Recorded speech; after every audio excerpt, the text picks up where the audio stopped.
개념 네. 이거 관점은 자 이거 하나 지금 말해줄게. 그러면 그거 평상시에 다 했던 거잖아. 안 해도 상관없는 그러니까 다 알잖아. 평상시에도 계속 했던 건데 필요하면 얘기해줄게. 해줄까? 해줄까? 네. 얘기하세요. 지금 어차피 우리 범위는 다 뗐잖아요. 그리고 오늘 추가로 좀 여러분들이 좀 해달라 하는 거 계속 해줄 수 있으니까 얘기하세요. 프린트가 없어도 상관없습니다.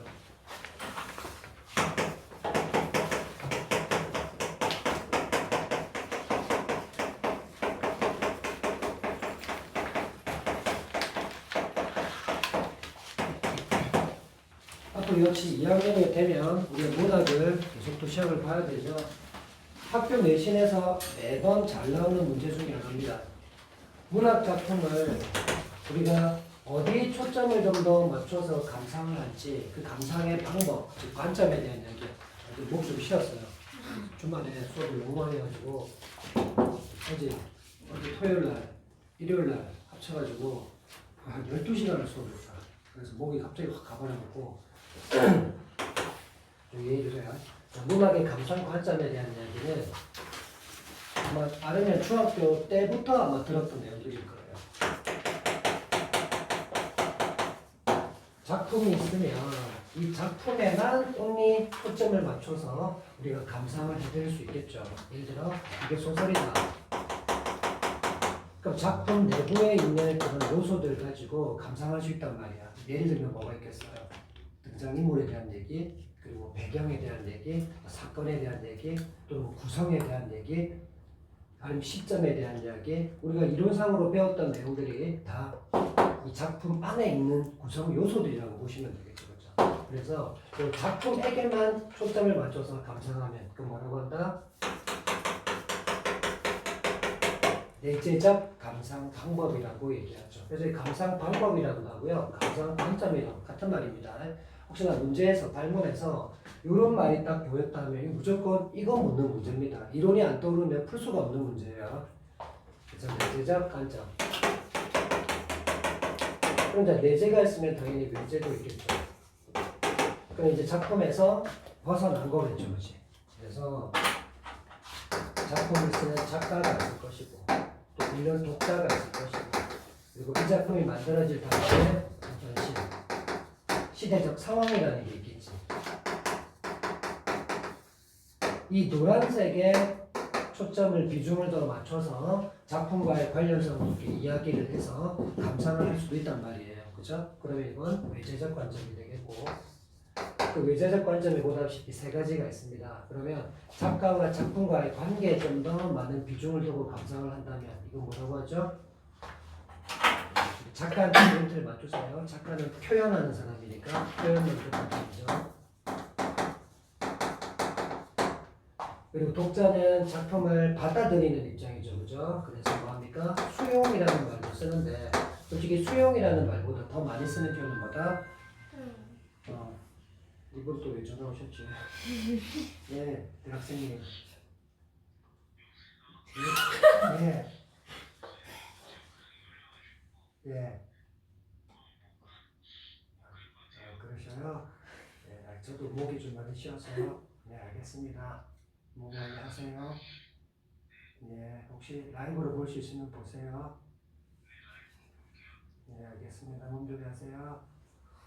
네, 안녕히 계세요. 자, 작품과 독자의 초점을 맞춰서 우리가 이 수용이라는 말도 쓰긴 하지만 이 말보다 더 많이 쓰는 말은 효용이라는 것이죠. 효용 원적 관점. 여러분 앞으로 이 효용이라는 말 독서 지문에서 특히 사회 경제 지문에서 진짜 많이 나옵니다. 효용이라는 말 어떻게 하면 좋겠다? 만족도라고 생각하세요. 경제 지문에서 그렇게 이해하면 다 풀립니다. 이 작품을 통해서 어떤 효과, 그죠? 어떤 효과를 얻어내냐. 예를 들면 이제 이런 것들이야. 선택지를 읽어보면 내가 이 작품을 읽고 이러이러한 걸 깨달았어 이런 말, 또는 내 삶을 감상해봤어. 아니면 이 작품의 이야기를 내 삶에 한번 적용해봤어. 이런 말 나오면 다 독자에게 중점을 둔 겁니다. 그리고 뭐 표현 논쟁은 뻔하죠. 작가에 대한 이야기가 나올 수밖에 없습니다. 선택지에. 그치? 자, 그리고 마지막 시대 연실을 작품이 얼마나 많이 반영했느냐. 그래서 요 관계가 나오면 이건 반영론적 관점이죠. 그죠? 세 가지. 끝. 독설. 아, 그리고 요 내재적 관점을 다른 말로 쓰는 말이 있습니다. 뭐죠? 작품만 바라봤죠. 작품만 바라봐. 그죠? 절대 외부에 눈을 돌리지 않습니다. 그죠? 태양이처럼. 그래서 요 작품은 감상의 절대적 포인트가 된다고 해서 절대론적 관점이라고 하고요. 또는 이 구성에서 벗어나지 않기 때문에 구조론적 관점이라고 합니다. 참고로 해주세요. 이 말 안 쓰고 이 말이 나올 수도 있습니다. 또 있니? 10점도 해야 돼. 그 프린트 그럼 10점도 못 받잖아. 10점이죠. 10점 괜찮아? 네. 괜찮아요? 네, 알았습니다. 자, 그러면 오늘 같이 좀 해야 될 게 있어요. 잠깐만.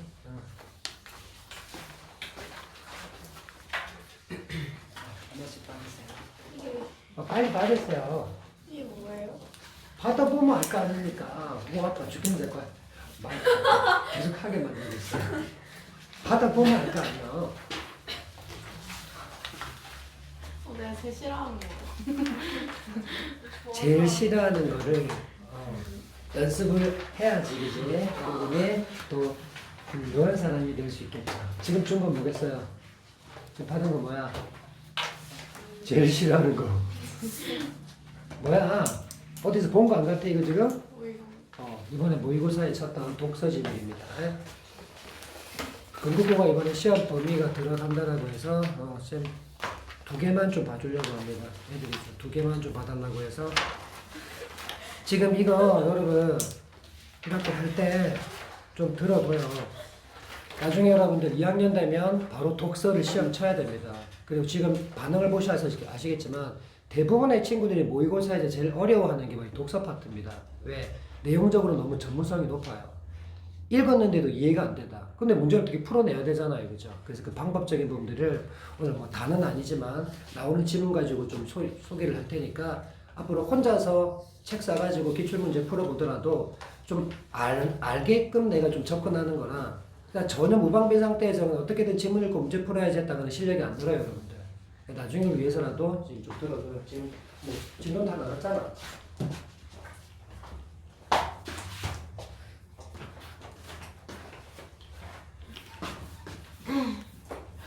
자, 일단 우리가 이 정말 하기 싫은 독서 지문이 영역이 무엇인지는 좀 알아야 돼. 그 영역에 따라서 항상 나오는 문제가 정해져 있어. 그거 알고 풀어야 돼. 자, 먼저 22에서 26번 보겠습니다. 이거 해달라는 거 맞지? 자, 여기 보시면 여러분 뭐 도덕 심리학 어쩌고저쩌고 하고 있어요. 이거 무슨 영역이야? 도덕. 도덕 영역이라는 건 없어. 크게 3가지야. 그러니까 우리 영역도 모르고 있으면 안 되지, 그지?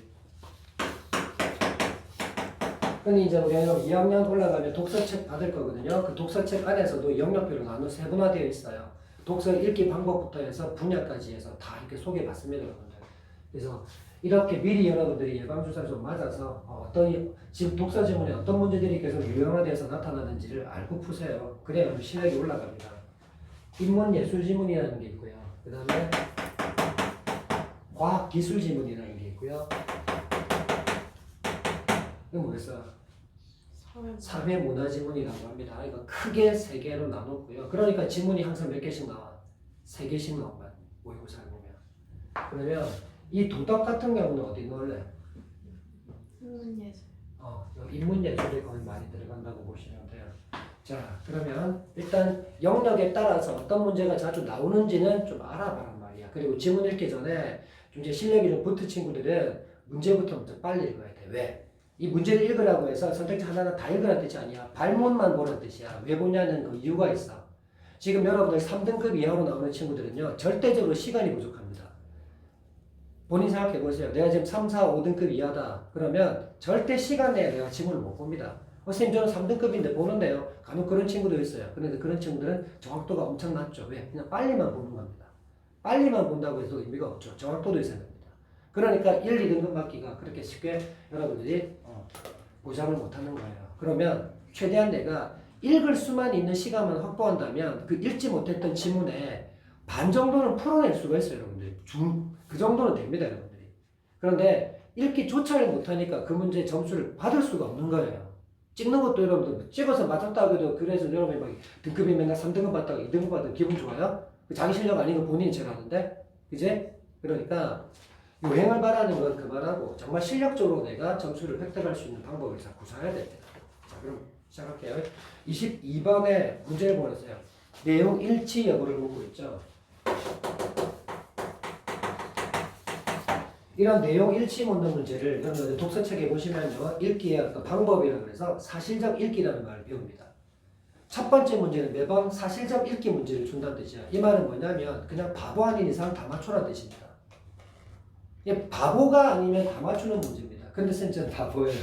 이럴 수 있죠. 실수할 수 있으니까. 근데 그게 실수여야 되지 실력이 되면 안 돼요. 이 문제는 제가 반드시 풀라고 합니다. 어떻게요? 실시간. 여러분들이 지문을 한 호흡에 다 읽고 관련 문제를 풀려고 하면 다시 지문에 돌아오죠, 그죠? 근데 그 지문에 돌아와서 답을 빨리 체킹만 하고 빨리 확인해서 지나가는 건 괜찮은데 어디 있더라? 어디 읽은 것 같은데 막 이렇게 뜬금없이 막 찾고 있습니다. 그러면 망합니다. 절대 그럼 시간 안에 풀 수가 없어요. 한 문제를 그러고 있는데 나머지 44문제도 그러고 있거든요, 분명히. 그러니까 시간이 절대 저렇게 얘긴데 쉽죠 지금? 그러니까 잘 들으셔야 돼요. 한 번 듣고 바로 해결은 안 되지만 계속 이제 들은 내용을 숙지하셨다가 내가 문제 풀 때 자꾸 그걸 적용해 보려고 애를 쓰셔야 됩니다. 그런 노력 없이는 절대 등급이 안 바뀝니다, 여러분들. 아니면 자꾸 등급은 바뀔 수 있어요. 떨어지는 등급으로 갈 수 있죠. 왜? 남들은 계속 치고 올라올 거니까 나는 계속 도태되는 거죠. 이런 문제는 절대로 틀릴 수 없는 문제인 것이 바로 실시간으로 풀면요. 1문단 읽고 선택지 1번부터 5번까지 있잖아요. 그럼 1문단 읽고 이 5개 중에서 지우는 게 빨리 보여요. 근데 이걸 다 읽고 이 문제 풀려고 하면 어디서 본 것 같은데 막 찾아야 됩니다. 넓은 데서 찾는 게 빠르겠어요? 좁은 데서 찾는 게 빠르겠어요? 좁은 데서 찾는 게 빠르죠. 실수가 없습니다. 3점짜리는요, 여러분 일단 놓쳐도 돼요. 내가 지금 1, 2등급이다. 이런 친구들 맞춰야 되겠지만 내가 지금 3등급 이하다. 4등급, 5등급 왔다 갔다 한다. 그런 친구들은 3등급 버리세요. 여러분 수학 문제 풀 때 4점짜리 다 풉니까? 아니잖아요. 버리잖아요. 근데 그거는 왜 3점짜리 까불고 있어요? 버려요. 이거 제가 지금 여러분한테 폄하하는 게 아니고요. 무시하는 게 아니고요. 현실을 받아들이자는 얘기인 거예요. 2점짜리만 내가 절대 안 틀리고 하잖아요. 3등급 바로 올라갑니다. 그리고 2등급 왔다 갔다 시작해요. 진짜로. 그리고 나서 3점짜리 잡으면 안 늦어요. 근데 계속 3점짜리를 붙들고 있으니까 거기서 시간대로 계속 쓰고 계속 그 뒤에 있는 지문을 못 보는 거예요. 지금. 꼭 명심하셔야 됩니다. 전략이 필요합니다. 자, 그래서 또 이제 나머지 2문단 있고 나머지 지우면 돼요. 이거 하잖아요. 처음에는 시간이 많이 들 것 같죠? 그럴 수 있어요. 처음이니까. 근데 하다 보면 이 읽었던 내용들 못 지웠지만 봤던 내용들이 단어 몇 개가 다음 지문을 읽을 때 바로바로 보입니다. 그래서 읽다가 바로바로 해결이 돼요. 꼭 해보셔요. 놀랍습니다, 여러분들.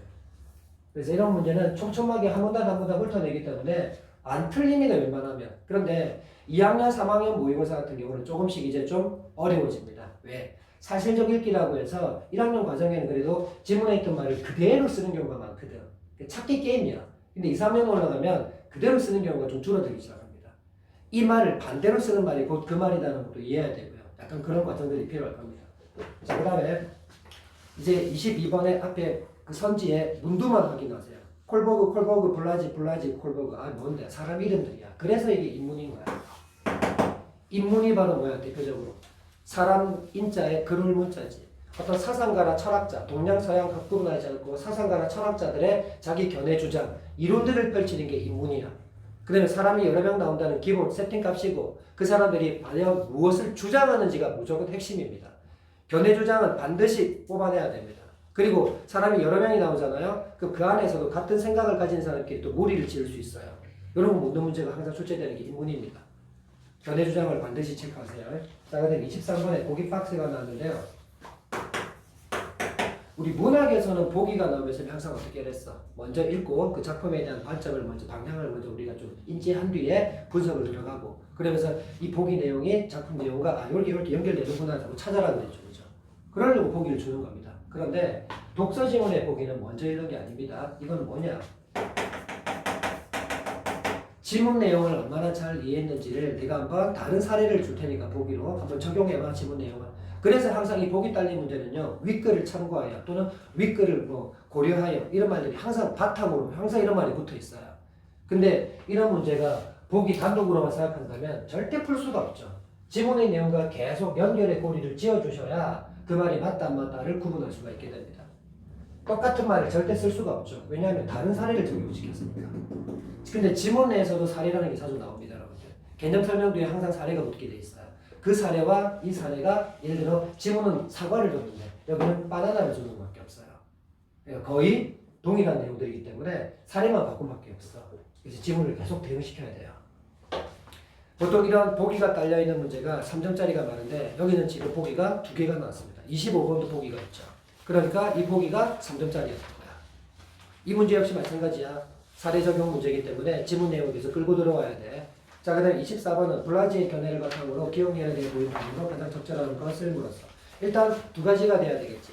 블라지라는 사람은 사람이니까 견해 주장 확보해야 되고 그 사람이 저 기억에 대해서 또는 니은에 대해서 보이는 반응을 물었으니까 당연히 기억, 니은이 또 무슨 설명인지를 체크해야 되겠지. 자, 그러면 26번 이 문제는 안 한다. 시간 아까워서. 자, 그러면 출발해 볼게요. 어떻게 하는지를 잘 봐. 그리고 내가 지금 놓친 것들이 있으면 저렇게 다음에 풀어가야 되겠다 라고 자꾸 여러분들 적어놓으세요. 안 적어놓으면 까먹습니다. 여러분들. 자, 도덕심리학이 중심축을 형성해온 폴버그 바로 나왔죠? 아까 지문에 어떤 문제에서 계속 콜버그 언급했는데 그지? 이렇게 도덕심리학의 중심축을 형성해왔던 콜버그의 인지발달 이론. 자, 이론 나왔지? 그러니까 인문이란 말이야.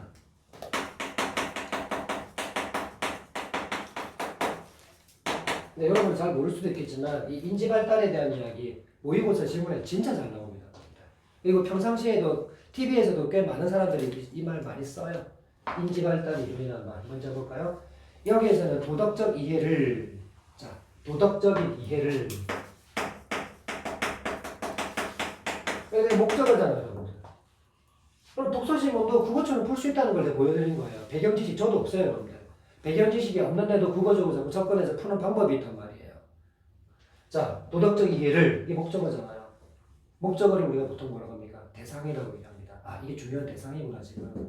이 도덕적 이해를 지식구조, 즉 인지 발달에 의한 것으로 보고 그랬어. 그러면 방향을 잘 봐라. 이런 거 잘해야 문제 잘 푼다. 그냥 무조건 읽기만 한다고 해서 내용 머릿속에 들어오지 않잖아요. 그죠? 왜냐하면 이런 구조를 보는 눈이 없기 때문에 그래요. 여러분이 아직까지 독서 못하는 친구들은. 도덕적 이해를 지식구조 하고 즉이 붙었지. 쌤이 독서를 잘하려면 이런 담화 표지를 절대 놓치지 말라고 얘기하는데 담화 표지를 잘 보면요. 다음에 어떤 내용이 오는지를 예상할 수 있으면서 읽을 수 있어요. 내가 생각해봐. 전체 지도의 맵을 내가 다 머릿속에 외워서 가는 거나 깜깜한 상태에서 그냥 가는 거는 완전 다르죠. 내가 전체 맵을 꿰뚫고 있어야 돼. 그러려면 담화 표지를 볼 줄 알아야 돼. 자꾸 다음에 어떤 내용이 올지를 예상하면서 읽어보고 내가 예상하는데 저거 맞아 떨어지네. 아주 독서를 잘하고 있다는 뜻이겠지. 자신감이 붙는단 말이에요. 근데 아무 생각 안 하고 문장만 계속 보는 친구들이 있어. 그러고 나면 위에서 읽어 내려왔던 내용이 이때까지 뭐였는지 다시 돌아보고 하나도 모르겠어. 읽고 내려오는데 하나도 모르겠지. 남는 게 없어.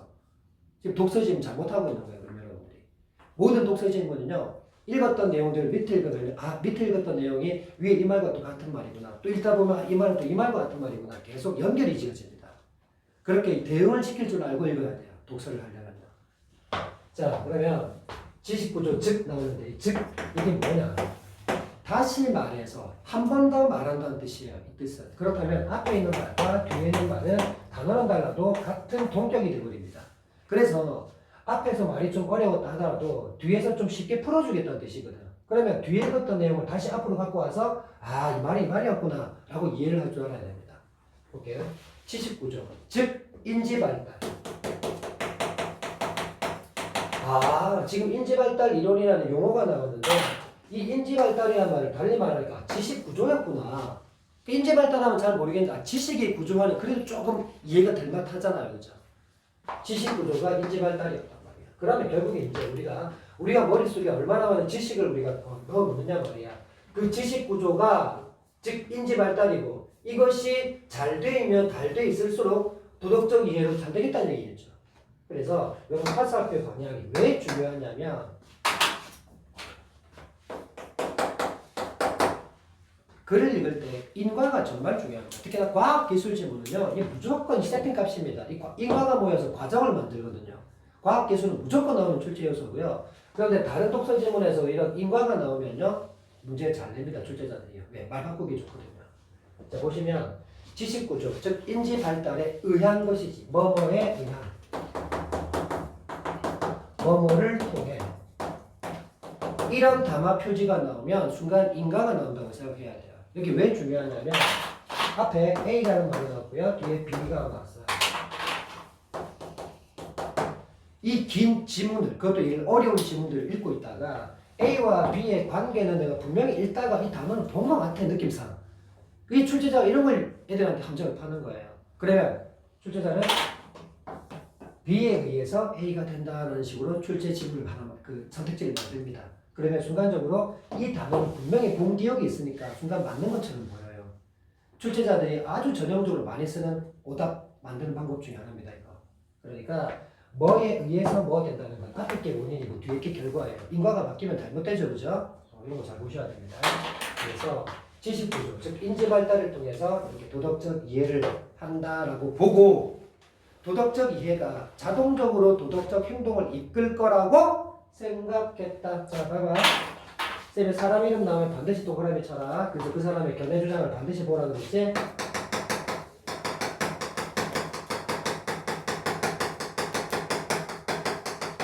다 같은 말이야. 뭘 써도 상관없어. 자, 그런데 이 사람의 주장인지 아닌지 우리가 골라내야 될 거 아니야. 주장은 반드시 선택지에 나온다. 그러면 힌트가 있어. 바로 서술어를 보는 거야. 지금처럼 서술어에 뭐가 나왔어? 뭐라고? 생각했다 그랬지. 이 생각한 사람 누군데? 홀거루야. 생각했다라는 단어 말고도 이런 단어 많이 나온다. 주장에서 주장한다.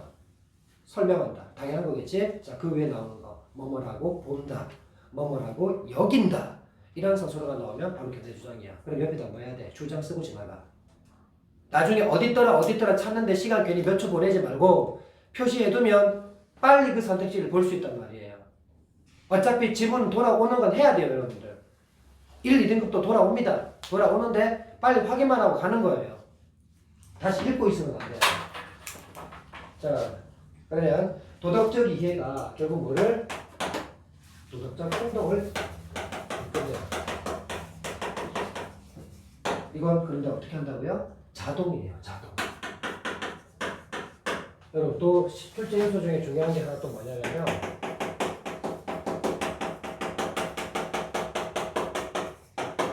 이 두 녀석 이상이 나왔을 때 이 두 녀석의 어떤 상관관계를 보여주는 말이 나오면 반드시 출제 요소가 됩니다. 예를 들어서 온도가 올라갈 때 부피는 커진다. 이런 거 있죠. 이 두 대상의 상관관계를 보여준다는 거. 쉽게 생각하세요. 상관관계라는 것은 반대급부의 말이 나오는지 잘 보라는 거야. 크다, 작다, 뭐 높다, 낮다, 비례, 반비례 이런 말 나오면 무조건 문제 나옵니다. 자, 그래서 이런 자동이다라는 것도 그런 부류 중에 하나야. 자동이면 자동 아닌 것도 있을 거 아닙니까? 그죠? 선천적이다 그러면 후천적이도 있는 것처럼. 그래서 고유하다. 그런 것도 뭐 고유하지 않은 것도 있겠고, 그제? 이렇게 어떤 반대급부가 나올 수 있는 말들이 꽤 중요합니다. 일단은 도덕적 이해가 바탕으로 되면 도덕적 이해 행동은 자동으로 나오면 됩니다. 그런데 이런 도덕적 행동을 결국 최종적으로 이끌어내려면 뭐가 필요한 겁니까? 다시 올라가 보세요. 역으로. 이게 필요하다는 얘기입니다. 자, 그 다음. 그런데 과연 도덕적 이해가 도덕적 행동을 보장할 수 있을까? 여러분, 지문에서 질문 나왔다는 의도는 뭡니까? 무조건 그게 아니기 때문에 질문하는 겁니다. 자, 그래서 도덕적 이해를 가지고 있으면 도덕적 행동으로 자동으로 이렇게 옮겨간다고 했는데 그럼 100% 그럴까? 아닐 수도 있다는 얘기인 겁니다. 바로 도덕적으로 옳은 행동인 줄 알면서도 행하지 않는 경우도 많기 때문이다. 뭐이기 때문이다 라는 말이 붙으면 무슨 뜻이야? 이런 담화 표지는 이유를 설명하는 말이 되겠지. 한 번씩 여러분 문제 풀다 보면 기억의 이유로 알맞은 것은 이유 묻는 문제도 자주 나와요. 그런 문제는 보통 문맥 문제라고 해서 그 문단 안에 답이 나올 확률이 꽤 높습니다. 근데 그 문단 안에 없을 때도 종종 있습니다. 그럼 그런 문제가 난도가 올라가는 문제예요. 자, 그 다음. 그러면 도덕적으로 옳은 행동인 줄 알면서도 행하지 않는 이유가 많아서 무조건 도덕적 이해를 갖고 있다고 해서 행동으로 이어지지는 않을 수 있다는 얘기였죠. 그죠? 자, 그래서 이제 블라지가 나옵니다. 그럼 여러분 이제 다음 이야기를 예상해 보세요. 콜버그는 이게 되면 이게 된다라고 얘기했는데 그게 아닐 수도 있다고 얘기한 뒤에 이제 블라지가 나왔어. 그래서 그 아닌 것에 대한 얘기 설명이 이제 전개되겠죠. 콜버그 이론에 의문을 제기한다. 이거 봐. 그렇다면 이 사람은 어때? 약간 반대 관점을 가지고 있는 사람이라는 얘기겠지. 의문을 제기하면 왜 어떤 사람은 도덕적 이해가 행동으로 나타나고 또 어떤 사람은 그렇지 않은지에 관심을 기울였단 말이야. 그치? 이렇게 도덕적 행동 이해를 하면 도덕적 행동으로 이렇게 이어질 때도 있지만 이어지지 않을 때도 있었다는 것에 대해서 이제 의문을 제시했지.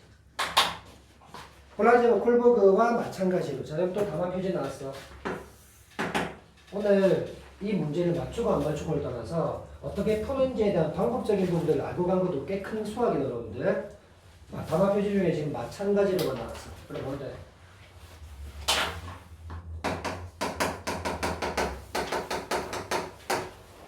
두 대상 간의 공통점을 얘기하거나 차이점을 얘기할 때는 이건 무조건 출제 요소입니다. 이것도. 선택지에 무조건 나오게 돼 있다는 뜻입니다. 그럼 생각해봐. 한 문제 만드는데 선지 몇 개 필요해? 5개 필요하지.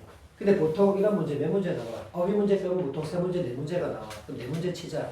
그럼 4문제짜리를 만들려면 이 선택지 몇 개 필요해? 5, 4, 20, 20개가 필요해. 이 20개 다 어디서 갖고 와야 돼? 지문에서 갖고 올 수밖에 없어. 지문 안에서 없는 내용은 절대 문제화되지 않습니다. 옛날에는 쌤이 이런 독서 지문 설명할 때 지문에 없는 말을 어떻게든 끌고 와가지고 더 잘 이해시키려고 설명한 적이 있었어. 옛날에. 근데 그렇게 설명하니까 확실히 이해는 빨리 되긴 하는데 이런 질문이 나왔어. 쌤은 아니까 보기 전에요. 우리는 몰라서 못 풀겠다고 그런 말을 하는 거야. 근데 내가 아차 싶었지. 맞네. 그럴 수 있네. 지문 안에 있는 것만 가지고 문제를 해결할 수 있는 방법으로 바꿔줘야 되겠다. 그래서 배경 지식이 없어도 물론 있으면 더 좋긴 하겠지. 근데 없을 수도 있잖아. 그럼 나는 그러면 포기하란 말이야? 아니랬잖아. 그러니까 있는 내용 가지고만 충분히 풀 수 있게끔 국어적으로 접근하는 겁니다. 여러분도 할 수 있다는 얘기입니다. 자, 그러면 여기 보시면 이제 블라지와 마찬가지로라는 말을 썼지. 공통점인 거야. 그 옆에다가 공통점, 이렇게 공통하나 쓰고 하는 거야. 그래서 보통 글을 읽을 때 이런 공차 중심으로 글을 읽으라고 얘기하거든. 공통점이나 차이점 나오면 무조건 선택지에 나오기 때문에 그래요. 자, 그럼 마찬가지로 도덕적 이해가 중요하다라고 보았다. 자, 보았다. 걔네 주장 사수로 맞지? 그럼 블라지도 역시 도덕적 이해라는 게 상당히 필요하고 중요하다는 것은 인정했어. 근데 다만 그 도덕적 이해가 그 행동으로 옮겨가지 않을 수도 있다는 점을 갖고 있었던 사람이었잖아. 그래서 여기까지는 둘 다 같다. 자, 그런데 그는 이 과정에서 나타나는 자아의 능동적 역할을 강조했대. 자, 처음으로 나온 단어야. 자아의 능동적 역할. 그럼 이런 말 나오면 블라지의 견해 주장을 설명하는 단어가 되는 거야. 그러면서 도덕적 행동을 이끌기 위한 도덕적 자아 모델을 제시했다. 도덕적 이해를 바탕으로 하면 도덕적 행동으로 옮겨갈 수도 있지만 안 갈 수도 있는데 그런데 만약에 가게 하려면 이 과정에서 뭐가 필요하다고? 가게 하려면 뭐가 필요하다고? 자아의 능동적 역할이라는 게 중요하다고 말이야. 그래서 이 사람이 자아의 능동적 역할이 중요하다는 걸 알았기에 낸 모델 이름이 바로 도덕적 자아 모델이었다는 말이야.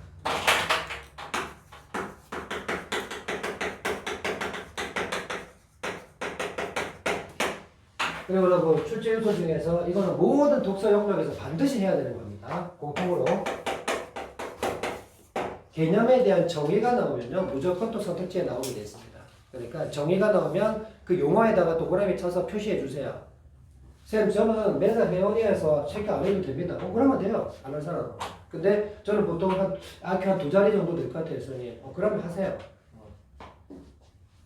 근데 여러분 아시죠? 70, 80% 이상의 사람은 다 두 자리입니다. 두 자리라서 내가 대가리가 나쁘거나 그런 뜻이 아닙니다. 수많은 사람들이 대부분 다 두 자리입니다. 여러분들. 자, 도덕적 자아 모델이란 도덕적 이해로부터 용어가 나왔으니까 체크하는 거야. 이렇게 눈에 띄게. 그럼 참고로 이런 작은 따옴표 달고 있다는 거 무슨 뜻이겠어? 핵심어를 표시하는 거야. 이거 핵심어. 반드시 봐야 되는 용어란 뜻이야. 도덕적 자아 모델이라 개념 정의하죠. 도덕적 이해로부터 똑같은 말 또 가보기야. 도덕적 이해로부터 출발점이지 로부터 도덕적 행동으로 이어지는 과정에 초점을 맞춘 모델이다. 맞지? 이거는 반대네.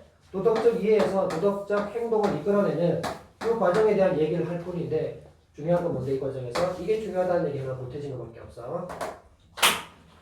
이 모델에서는 도덕적 행동을 이끄는 데서 똑같은 말 나오잖아. 자아가 중요하다고. 이렇게 가기 위해서는 이게 중요하다고 얘기했잖아. 반복이야. 그러니까 위에 읽었던 내용이 지금 밑에 내용과 전혀 무관하지가 않아. 그래서 자아가 핵심적 역할을 한다고 보았다. 주장이지? 이런 문장 놓치지 말란 말이야. 기존의 학자들이 여러분들 이것도 좀 하다 보면 눈에 띕니다. 기존 이런 말 나오거나 전통 이런 말 나오잖아요. 그럼 늘 대비되는 짝을 만들 겁니다. 이런 거 말하는 이유는 볼라지와 뭔가 차이가 있기 때문에 차이점 얘기하려고 하는 거예요. 시동 거는 겁니다. 보세요. 기존의 학자들이 자아가 무엇인지에 대한 개념적 정의에 관심을 두었다면 기존의 학자들도 자아의 중요성을 알았나 봐. 그런데 어디까지만 자아의 개념, 정의 이런 거에만 관심을 뒀다면 볼라지는 다르지. 전체로서의 자아를 능동적으로 구성하는 방식으로 자아를 설명하는 것이 보다 적절하다고 보았대. 그러니까 자아를 바라보기는 했는데 자아의 어느 부분을 더 강조했는지는 차이가 있었단 말이야. 디비덴장 맞잖아. 쌤은 항상 글 읽다가 디비덴 짝이 나오면 쌤의 기호를 표시를 이렇게 안 하는. 그렇게 해서 눈에 띄게 다르다는 걸 표시하면 된다. 실제로. 여러분들 편한 방법을 하세요. 방법은 여러 가지가 있습니다. 한때는 쌤이 이렇게도 했다. A, B 이렇게도 했다. 그래서 A 정보가 계속 나오면 그 옆에다가 A, B 정보가 계속 나오면 B 이런 식으로 표시도 했다. 하다가 자기한테 맞는 방법을 쓰면 돼요. 이 방법은 왕도는 없으니까요. 그 다음 자, 자아는 고정불면의 상태가 아니라 자, 지금부터 여러분 자아가 주어자리 나왔지? 뭐 준비해야 돼? 자아의 특성을 설명하는 지금 블라지가 가장 중요하게 본 게 자아라고 했는데 이 자아의 중요한 특성이 나오는데 그냥 흘리면 안 되겠지. 자아가 무엇인지 설명해 주고 있단 말이야. 자아는 고정불변의 상태가 아니다. 그럼 뭐라면 돼? 반대로 말하면 변한다는 얘기잖아. 구성 방식에 따라 달리 나타날 수 있다. 자, 여러분 단어 표시입니다. 뭐뭐에 따라라는 말. 역시 인과를 얘기하는 말이에요. 중요한 말입니다. 단어 표시. 뭐뭐에 따라. 구성 방식에 따라 뭐 하진다는 얘기입니까? 자아는 달라질 수도 있다는 얘기잖아요.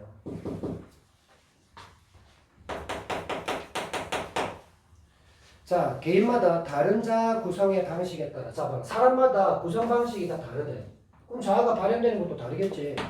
그래서 자아의 여러 특징들이 중심적인 것 또는 주변적인 것 등으로 위계가 정해진대.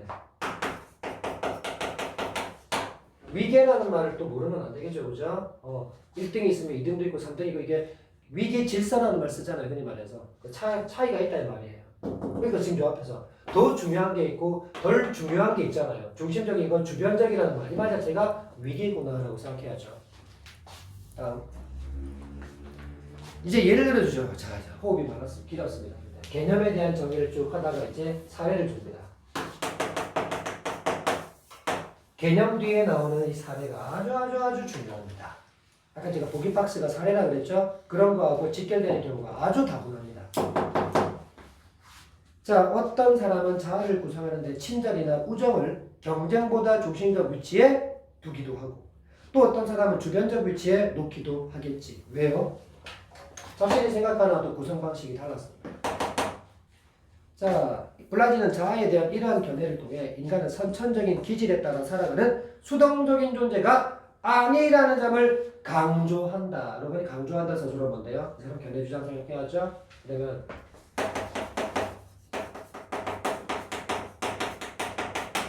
여러분 이거 지금 상관관계의 단어라는 거 눈치챘을 겁니다. 수동의 반대가 뭐야? 그러니까 아까 지금 계속 준비했던 위에서 읽었더니 또 끌고 와서 이게 반대말이었구나 또 잡아내야 된단 말이야. 그리고 여러분 이런 지문 정도는 진짜로 쉬운 지문입니다. 솔직히 이런 지문 너무 쉬운 지문이에요. 앞으로 여러분이 2학년, 2학년만 되더라도 지문 내용 상당히 좀 어려워집니다. 지금부터 기초부터 탄탄히 배우고 올라가야 돼요. 오늘 갑자기 어려운 지문 보잖아요. 진짜 지금도 하기 싫은데 더 하기 싫어서 진짜. 왜? 읽어도 내 머리로 이해가 안 되니까 일단. 그래서 이해를 떠나서 구조를 볼 줄 아는 눈을 길러야 돼요. 자꾸 구조를 보는 눈을. 그 다음에 여러분들 이제 배경 지식도 쌓이고 이해가 되기 시작하면 너무 좋겠지만 처음부터 자꾸 이해가 안 돼서 자꾸 이해를 하려고 하다 보니까 자꾸 안 되면 짜증이 나죠. 당연하죠, 여러분들. 그러니까 그럼 점점 더 하기 싫어집니다. 자꾸 지금은 출제 요소가 나오는 걸 설명해 주기 때문에 출제 요소를 안 놓치려고 해보세요. 3점짜리는 놓쳐도 2점짜리 웬만하면 다 풀립니다. 진짜로. 자, 그 다음 이제 3문단 가는데요. 3문단 가기 전에 이제 여러분들 제가 아까 얘기했던 22번처럼 일치, 불일치 묻는 문제는 제가 1문단 읽고 바로 2문단 읽고 또 바로 제거 이렇게 하라 그랬어요. 그러면 1번 선지 빨리 한번 눈도 읽어보세요. 본 것 같아요? 본 것 같죠? 1문단에서 나왔던 말입니다. 바로 지었던 거죠. 그 다음에 5번 보세요. 이거 공통점이라고 지적했죠? 공통점 차이점 무조건 나온다 그랬잖아요. 선택지에. 그러니까 여러분이 생각하는 중요한 내용과 덜 중요한 내용이 맞을 때도 있겠지만 틀릴 때도 많단 말이야. 내가 어디에 더 문구를 더 중요하게 여겨야 할지를 제가 그걸 출제 요소라고 말해주고 있는 거야 지금. 그러니까 이런 건 무조건 나오게 돼 있어요. 자, 또 치웠죠? 그 다음에 4번 보세요. 4번. 이 뭐예요 지금? 자의 특징이라고 해서 지금 블라지가 제일 중요하게 생각하는 단어가 자 아닙니까? 자의 특징을 가지고 또 문제 내고 있단 말이에요 이렇게. 자, 그 다음 3분단 갑니다. 그리고 여러분 선생님 저는 핵심 단어, 핵심을 찾는 게 좀 어려워요. 아주 쉬운 방법 얘기할게요. 핵심을 찾는 방법이 바로 제일 빈번하게 나오는 단어입니다. 많이 쓰는 단어는 그만큼 중요하기 때문에 많이 쓰는 거예요. 지금 자라는 단어 얼마나 자주 나왔습니까? 계속합니다. 도덕적 자아 모델에서는 계속해서 이 모델 설명하고 있네요. 도덕적 이해가 도덕적 행동으로 나타날 수 있게 하는 계속 반복이죠. 여기에서 이뤄가는데 이게 중요하다. 계속 반복이에요. 근데 이 과정에서 뭐가 중요하다? 어떤 심리적 요소가 또 중요한데 세 가지가 나오네요. 도덕적 정체성.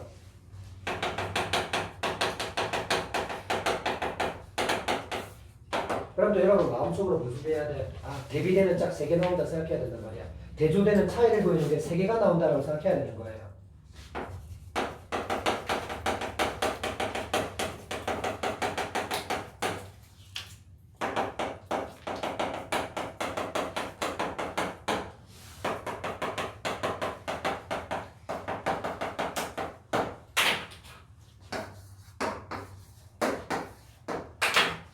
각각의 차이점에 따른 정보만 수집하면 되는 거예요, 여러분들. 여기 설명하는 말이 어려울 수 있어요. 그런데 그 어렵다는 걸 떠나서 여기에 들어가거나 여기에 들어가거나 그 정보만 수집하면 된다고요. 대비되는 짝에서는. 가볼게요. 도덕적 정체성은 그 세 가지를 강조하고 있는데 이들은 자아 모델의 세 가지 핵심 구성 요소라고 할 수 있다. 도덕적 정체성은 하고 주어자리 들어갔죠. 준비하시면서 도덕적 이해의 바탕을 두고 있어서 해야 할 행동의 방향을 일러줍니다.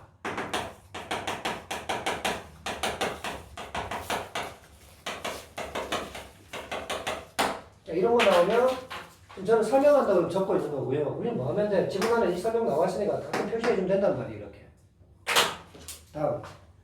도덕적 책임감과 자아 일관성은 자, 두 가지 공통점이네요. 묶어놨잖아요. 공통점이죠.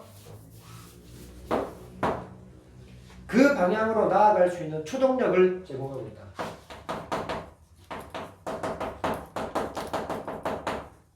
이 도덕적 정체성이 내가 어떤 바람직한 행동을 해야 되겠다 어떤 방향을 잡아놨다면 이 둘이는 그 방향으로 갈 수 있는 힘을 제공한다 이 말이에요.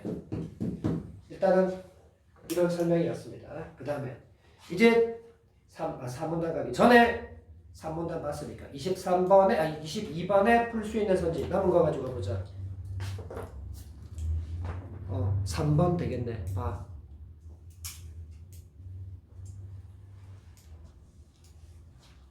좀 전에 이 도덕적 정체성이 여기 적진 않았지만 바로 시작할 때 뭐라고 시작했어? 도덕적 이해의 바탕을 두고 있다라는 말 바로 놨잖아. 이 정도는 있는 내용이니까 찾아야 된단 말이야, 여러분들이. 근데 이런 거를 한 문단 읽고 짧은 내용에서 바로 찾을 때와 긴 내용을 한 호흡에 다 읽어서 풀었을 때 잡으러 가려고 그러면 못 찾아요. 힘들어요. 찾아도 시간이 많이 걸린단 말이에요. 자, 그 다음에 3문단 간주이죠. 도덕적 자아 모델의 첫 번째 구성 요소인 그럼 지금부터 그래 설명이 너무 좀 짧게 끝났어. 다시 한번 하나씩 제대로 설명해 주겠다는 얘기입니다. 가볼게요. 도덕적 정체성은 도덕성을 자아의 중심에 두는 것. 또 즉 나왔다. 이제 즉 반갑죠. 즉 나오면 도덕성과 자아를 통합하는 거예요.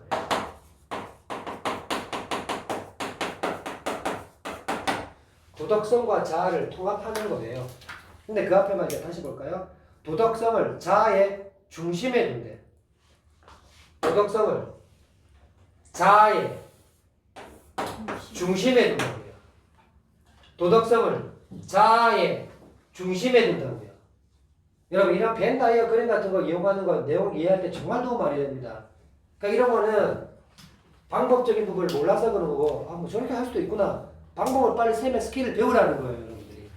그러면 누가 봐도 이런 표를 주면 여러분 눈에 금방 들어오잖아요. 도덕성을 자아의 중심에 뒀잖아요. 지금 제가. 그림으로 간단하게 어떤 도식화하는 것도 내용을 이해하는데 좀 어려운 내용들은 특히나 과학기술에 정말 유용하게 많이 쓰입니다. 그럼 또 역시 이제 즉 뒤에 다시 읽어볼게요. 도덕성을 자아의 중심에 두는 것은 도덕성과 자아를 통합했단 말이에요. 그러니까 이 도덕성이 여기 따르다는 상태가 따르는데 자아의 중심에 들어오면서 통합이 되고 있잖아 지금. 자, 그래서 그 뒤에 이제 이런 통합을 통해 무엇을 통해서 뭐뭐 한다. 여기 있잖아. 담화 표지 놓치지 말라고요. 오늘은 담화 표지만 배운 것도 정말 큰가요, 여러분들? 그러면 이것을 통해 한번 항상 쌤이 이렇게 한다. 이런 말들 나오잖아. 그 인과를 만들 때 이렇게 화살표 방향을 준다. 이게 바로 인과를 보여주는 화살표 방향이거든. 그러면 이제 그 뒤에 뭘 정리하면 되겠어? 도덕적 정체성이 형성된다.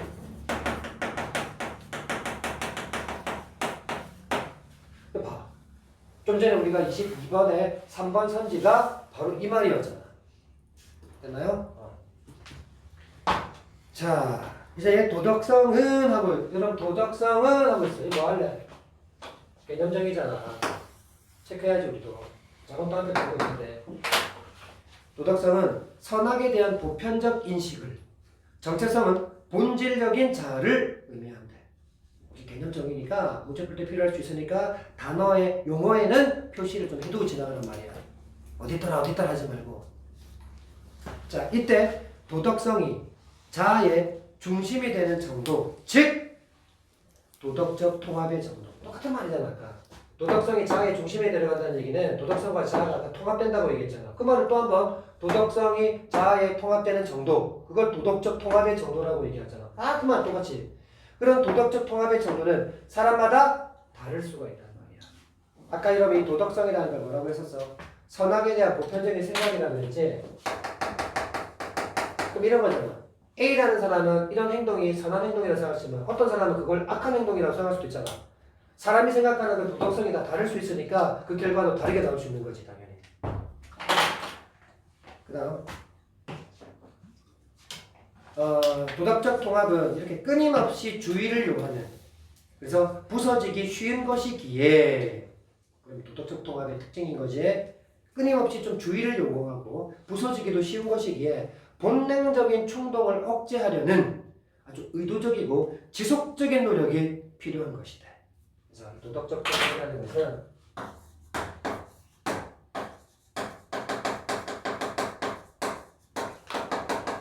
특징이 있어. 주어 자리에 들어가면 특징이라고 생각해줘. 뭔데? 의도적이고 지속적 노력이 필요한 겁니다.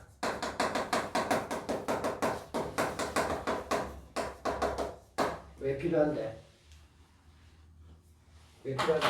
그 앞에 나왔잖아. 부서지기 쉽고 끊임없이 주의를 요하기 때문에 노력이 필요하다 이 말이야.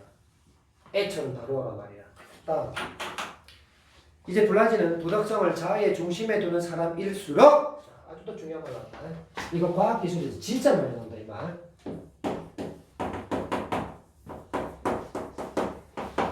뭐뭐일수록 뭐뭐이다. 진짜로 내가 지금 이 말 다 중요하지만 하나 뽑으라면 이거 뽑아줄게. 뭐뭐일수록 뭐뭐이다. 진짜로 중요하다 이거. 이거 누가다? 정리해볼까? 화살표 방향으로 만들 수 있어. 도덕성을 자아의 중심에 두는 사람일수록, 이 도덕성을 자아의 이 중심에 두는 사람일수록, 그런 사람일수록 자신의 도덕적 이상에 부합하는 삶을 추구한대.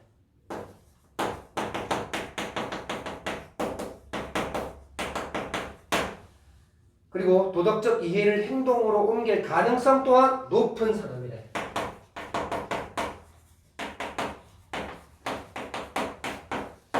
결국은 이걸 도덕적 통합을 잘하면 도덕적 행동으로 나아간다는 얘기잖아요. 결국은. 자, 이러한 주장은 도덕적 이해가 도덕적 행동으로 나타나기 위해서는 또 똑같은 말 반복. 이해가 행동으로 나타나기 위해서는 도덕성을 자아의 중심에 둘 줄 알아야 한다. 똑같은 말이잖아요, 지금. 이거 하면 행동으로 간다 그랬잖아. 한 번 더 설명한 거야, 지금. 이때 도덕성을 자아의 중심에 그럼 잘 둬야 되겠지. 그럼 그렇게 잘 두려면 목소리 안 쓰게 되겠어. 저 쓰면 안 되는데. 하다 보면 흥분해. 뭐 하면 뭐뭐 한다. 진짜로 봐야 돼. 진짜 중요하다. 뭐뭐 하면 뭐뭐 한다. 그래서 이런 말 나오면 앞으로 인과 저 꼭 표시해두겠다 생각해둬라. 다시 보자. 이렇게 도덕성을 자아의 중심에 잘 두려면 이것만 하면 이어진다 했으니까 이걸 어떻게 하면 잘할까? 이걸 잘 하려면 도덕적 이해뿐만 아니라 도덕적인 사람이 되는 것에 대한 관심도 필요하다. 이해뿐만 아니라 그런 관심도 필요하다. 당연한 거 아니야. 결국 말대로 당연한 거 아니야. 이걸 가지고 관심도 많이 가지면 결국 이렇게 갈 확률도 높아진다는 얘기잖아. 아니, 관심도 없는데 어떻게 이 결과를 내겠어. 그지? 자, 4문단 남았고요. 아까 우리가 22번에 다 체크했는데 못 체크한 거 2번 하나 남았죠? 2번 하고 좀 보세요.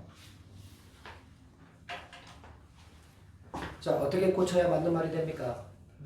그렇죠. 콜버그가 아니고 블라지가 이 의문을 품어서 이 거의 절반 이상을 지금 블라지 얘기를 듣고 있는 우리가 블라지로 바꾸면 맞는 말이 되겠죠.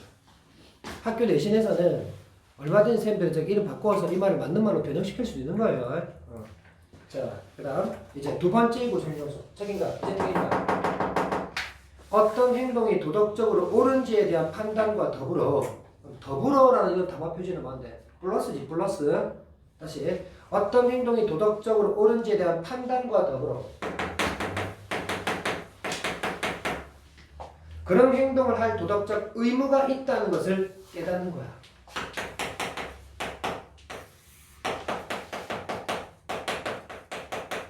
그런 걸 책임감이라고 얘기하고 있어. 결국 이것도 하나의 뭐야, 여러분들? 용어지. 이 개념을 설명하고 있는 말이니까 개념 정의가 되는 건 중요하게 판단하란 말이에요. 나중에 동그라미 쳤겠죠. 자, 도덕적 책임감은 자, 이제 다시 도덕적 책임감은 주어 자리에 들어갔어. 뭔데? 또 특징 얘기하겠지. 도덕성의 자아와 통합된 결과로 나타나는데 여러분 도덕성 자아 통합이라면 어디서 계속 만나니? 여기서 계속 만났잖아. 이렇게 반복이 많이 됐는데 생각이 안 나면 안 되겠지. 결국 이렇게 도덕성의 자아와 통합된 결과로 나타나는 게 얘야. 결과야. 그럼 이게 원인이 되어서 이 결과 나온다는 얘기잖아 또. 그래서 쌤이 화살표 방향을 준 거야. 자, 통합된 결과로 나타나는데 도덕적 책임감은 반드시 도덕적 행동으로 나타나야 하는 스스로에 대한 욕구이며, 그러니까 이 도덕적 책임감이라는 것은 반드시 도덕적 행동으로 이어져야 된다고 생각하는 욕구래. 이런 옳은 것에 대한 판단과 반드시 그런 행동을 해야지라는 어떤 의무를 깨닫게 되면 반드시 그런 도덕적 행동으로 가야 된다고 생각하는 것이 그 욕구래, 욕구. 그러니까 이 정도까지 생각했으면 당연히 같지 않겠어. 자, 그러면 외부의 기대나 요구에 의해 부여되는 것이 아니라, 여러분 출제에서 또 나왔다. 단어 표시에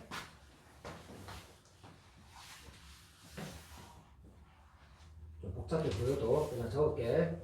첫날이었으니까.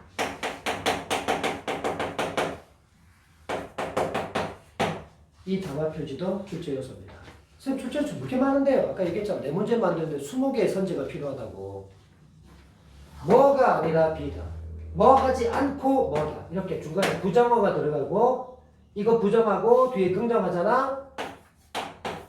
이 문장 구조 반드시 선택지가 나옵니다. 무조건 나옵니다. 그러니까 표시 잘하라는 얘기야. 자, 봐. 외부의 기대나 요구에 의해 부여되는 게 아니래. 자, 책임감이라는 것은 외부의 또 요구 때문에 하거나 누가 기대하니까 하는 게 아니래. 그럼 뭐야? 아니라고 했으니까.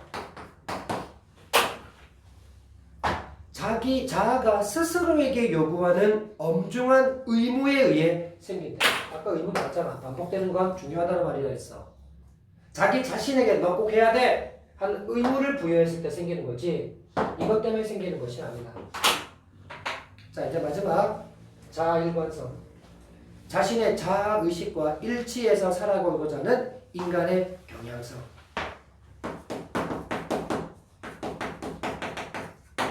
나라는 사람이 내 자아와 항상 일치가 되어 살아가고 싶은 그 경향성. 그걸 자아 일관성이다. 그럼 일관되다라는 말은 일치한다는 말 같은 말 아닙니까? 네. 블라지에 의하면 자아 일관성은 단지 본능적인 경향성이나 자기 충족 욕구에 의한 것이 아니다. 자, 이것도 아니다 나왔지. 그러니까 선생님 부정했는 말도 좀 중요하게 봐야 되나요? 당연히 봐야 돼. 정리해볼까? 본능적인 경향성이나 그리고 자기 충족 욕구 에 의해서 나타나는 게 아니라 자신의 도덕적 이상과 일치된 행동을 하려는 자아일관성. 자, 여기다 꿀팁 하나 또 얘기하는 다음에 왜 안 나오라 했는데 잘 봐. 그래서 개념에 대한 정의, 용어에 대한 정의가 나오면 중요한 출제 요소라고 얘기했지. 대부분 정의 내리면 여러분 어떤 방법으로 나타나요? A는 무엇이다 이렇게 보통 나오죠. 그럼 정의인지 다 알죠, 그죠? 근데 독서집으로 해서 정의는 그게 다가 아닙니다. 이것도 정의입니다. 뭔 느낌인지 알겠어? 뭐뭐라는 A 그 앞에 수식하는 말이 정의가 된단 말이야. 그런 거 놓치면 안 된다. 자, 그러면 여기서 나왔잖아. 뭔데? 지금 자아 일관성 그 앞에 자신의 도덕적 이상과 일치된 행동을 하려는 자아 일관성. 그렇지, 그렇지? 그러면 자아 일관성의 개념 정의가 만약에 선택지에 나온다면 이런 말로 나올 수가 있다는 얘기인 거야. 자신의 도덕적 이상과 그리고 일치된 행동. 머릿속에 이렇게 살아가야지라는 이상이 있는데 그걸 행동으로 나타나고 있어. 일치되고 있잖아. 그럼 뭐 자아일관성이라고 얘기한단 말이야. 자, 그런데 이런 자아일관성은 어디서 나와? 도덕적 정체성에서 나와. 와우! 이렇게 표시를 해두니까 공통점이 보이고 있지. 둘 다 여기에서 나지.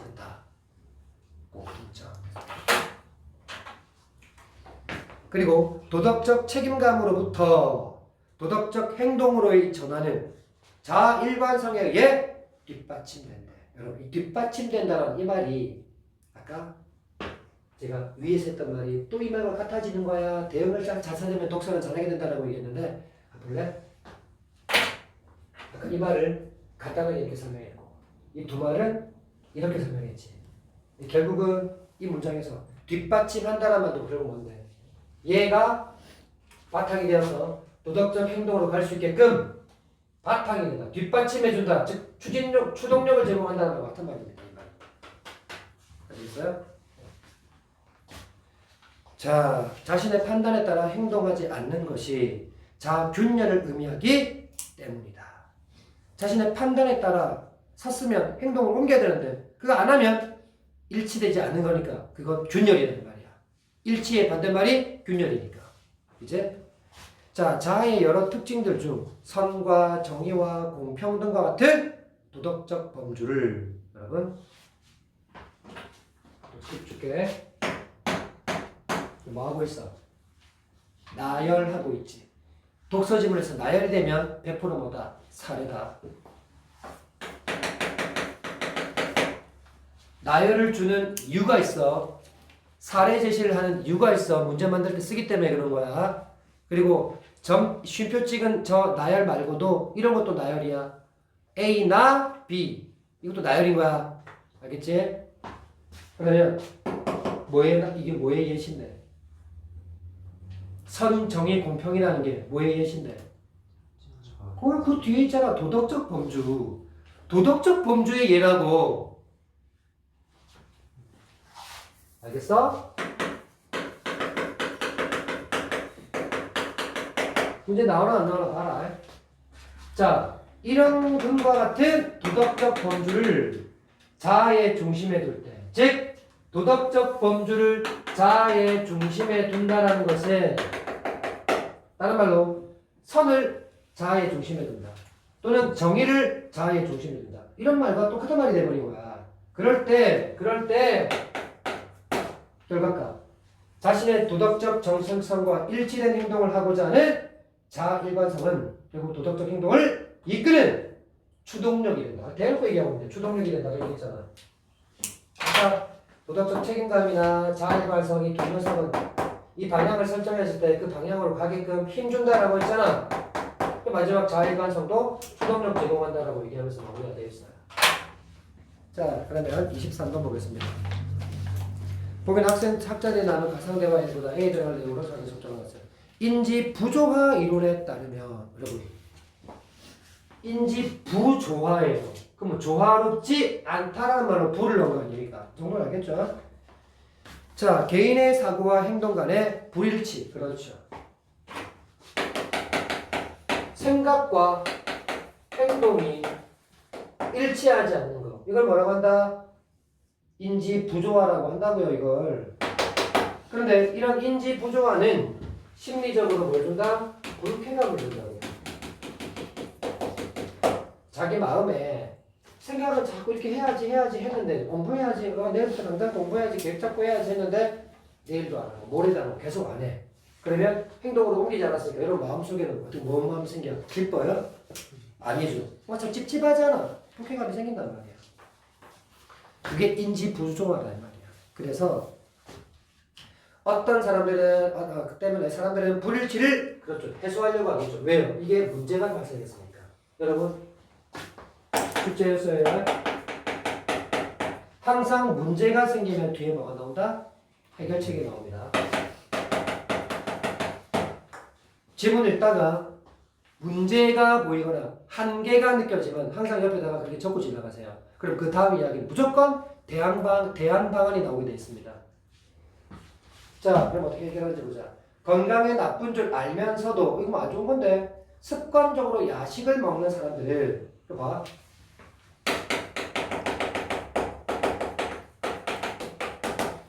갑자기 야식 먹는 사람 얘기를 왜 해줄까? 사람이 나왔어.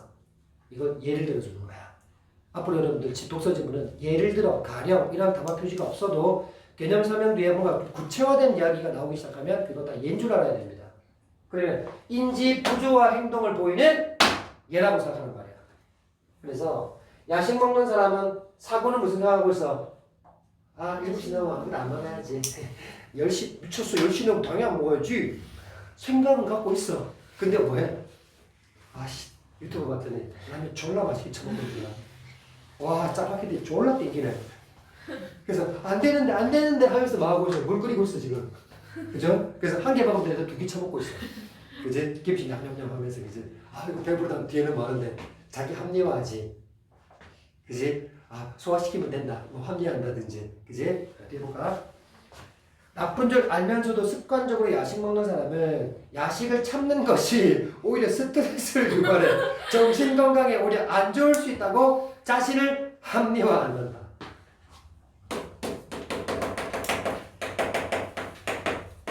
그래, 안 먹어서 스트레스 받는 것보다는 먹어서 마음 편한 게 더 내 정신건강에 좋아. 정신승리지. 그치? 정신승리지. 그치? 그러니까 맨날 다음날 보면 어때? 배가 계속 그죠? 배둘레 그죠? 나오는 거죠. 자, 근데 지금은 여러분 먹어도 돼. 고3 졸업하고 나서 살 빼면 돼. 자, 그래서 그래서 자신을 합리화함으로써 사고와 행동 간의 불일치를 해소하려고는 하나 이게 해소가 됩니까? 그게 정신승리지 그지? 이런 사례도 자일관성으로 볼 수 있을까요? 야 이렇게 좋은 말을 여기다 갖다 붙이면 되겠어? 당연히 안 되겠지 그지? 그러면 가장 적절한 말은 시간상 여러분들 3번 보세요. 도덕적 정체성에서 비롯된 것으로 자신의 도덕적 이상과 자신의 행위를 일치시키려는 그저 욕구일 뿐입니다.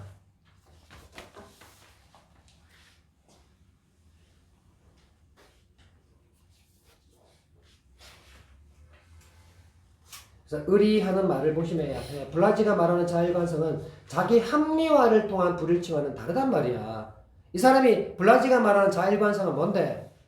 다들 도덕적 정체성에서 책임감으로 도덕적 정체성에서 자일관성으로 넘어가서 결국은 이렇게 하고자 하는 어떤 방향성을 이 아이들이 힘을 실어가지고 결국 행동으로 옮겨가게 만들어준 아주 긍정적인 말이었단 말이야. 그게 3번에 그대로 있었어요.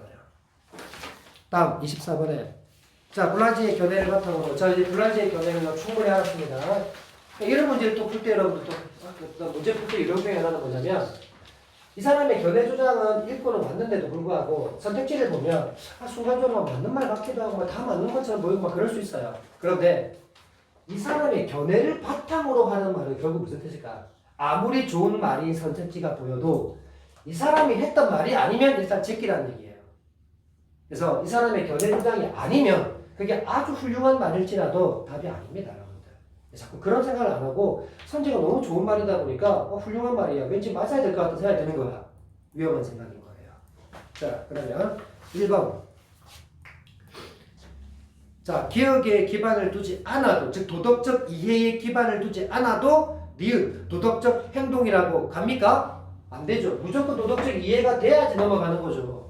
2번 기억이 니은으로 이어지기 위해서는 자아에서 선악에 대한 보편적 인식을 분리시켜야 한다. 여러분 이런 것도 잘하는데 자아에서 선악에 대한 보편적 인식 아까 우리 지문에서 어떤 용어였죠? 선악에 대한 보편적 인식이 다른 걸 보면 도덕성이었잖아요. 그러니까 지금 제가 아까 쓰면 개념정의 자고라 그랬지. 개념정의가 자꾸 선택지에 나온다고 얘기했잖아요. 그러니까 수출제자들이 보통 선택지를 만들 때 지문에서는 용어를 설명한 말을 선택지에는 그 용어만 싹 빼놓고 그 설명한 말을 옮겨 넣어요. 그러니까 순간적으로 개념어가 나타나면 잘 찾는데 서술된 말로 나타나면 애들이 자꾸 놓칩니다. 그래서 자꾸 개념정의에 동그라미 치라는 거예요.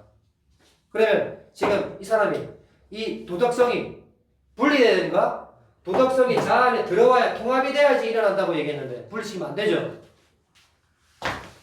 3번 도덕적 행동이 기억으로 돌아가기 위해서 여러분 벌써 틀렸잖아요. 지금 방향은 여태까지 여기서 이리로 가는 방향인데 여기서 이리로 왜 갑니까 지금 방향이? 생각할 필요도 없는 거예요. 다음 4번 다른 사람과의 경쟁이 중요한 것임을 아는 기억만 있으면 경쟁에서 이기겠다는 니은으로 나아갈 추동력이 생긴다. 여러분 이런 도덕적 이해만 있으면 됩니까? 이런 도덕적 이해만 있으면 됩니까? 아니요. 이런 여러 가지 도덕적 범주를 자아의 중심에 두고 그 자아의 중심에 둔 것이 자아일관으로 넘어왔을 때 여기서 힘을 받아서 행동으로 옮겨간다라고 얘기했습니다. 특히 또 문제 풀 때, 국어 문제 풀 때 이런 보조사가 붙으면 위험하죠. 보통. 예외 인정하지 않겠다는 말이기 때문에 단독으로 가기 때문에 보통 답이 틀릴 가능성이 높습니다. 틀린 말이 될 가능성이 높다고 이런 말들은.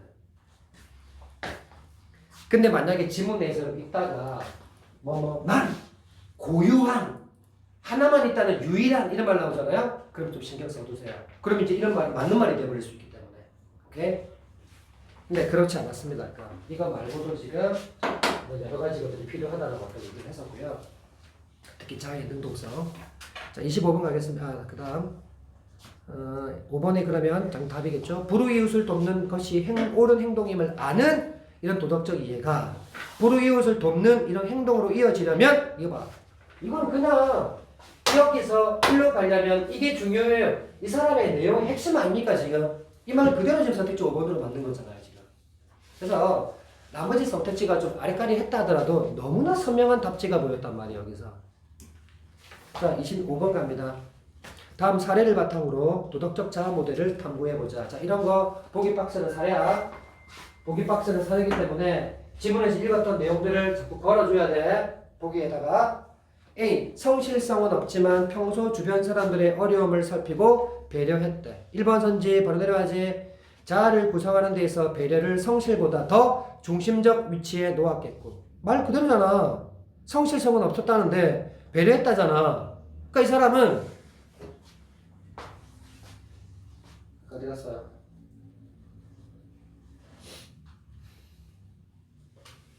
시험 없나? 안 좋았을 텐데.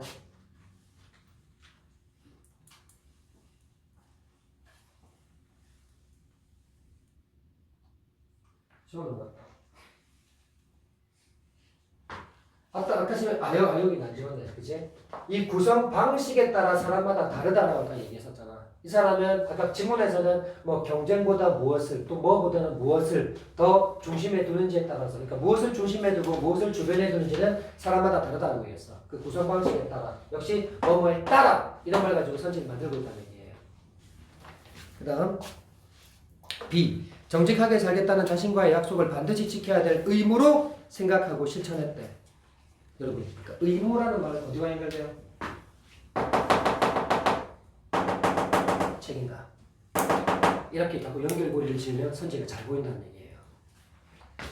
자, 2번 B는 자아가 스스로에게 요구하는 의무 나오잖아요. 이렇게. 그죠? 또 의무에 대해 자신과의 약속을 반드시 지킬 의무가 있다고 생각했겠고 이 말을 단어로 바꾸면 도덕적 책임감이 강한 사람이군. 이렇게 만들어도 맞는 말이 되는 거야. 자, 3번 C. 정직하게 살겠다는 다짐을 지키려는 노력을 지속하지 못했고 본능적으로 거짓말만 반복하고 있어. 누구야? 세 글자로 윤석열. 알지? 까먹지 마. 긴장 풀지 마. 자, 그러면 3번 C는 도덕적 통합을 위해 필요한 본능적인 충동을 억제하려는 지속적인 노력을 하지 않아 거짓말을 반복했고. 여기 봐. 도덕적 통합이 왜 계속 의도적이고 지속적인 노력으로 이어져야 된다고 했어. 이거 주의 기르거나 하지 않으면 이거 이루기 힘들다고 그러니까 지문에 있었단 말이야. 이 내용 그대로 지금 가지고 또 선지 만들고 있단 말이야. 이렇게.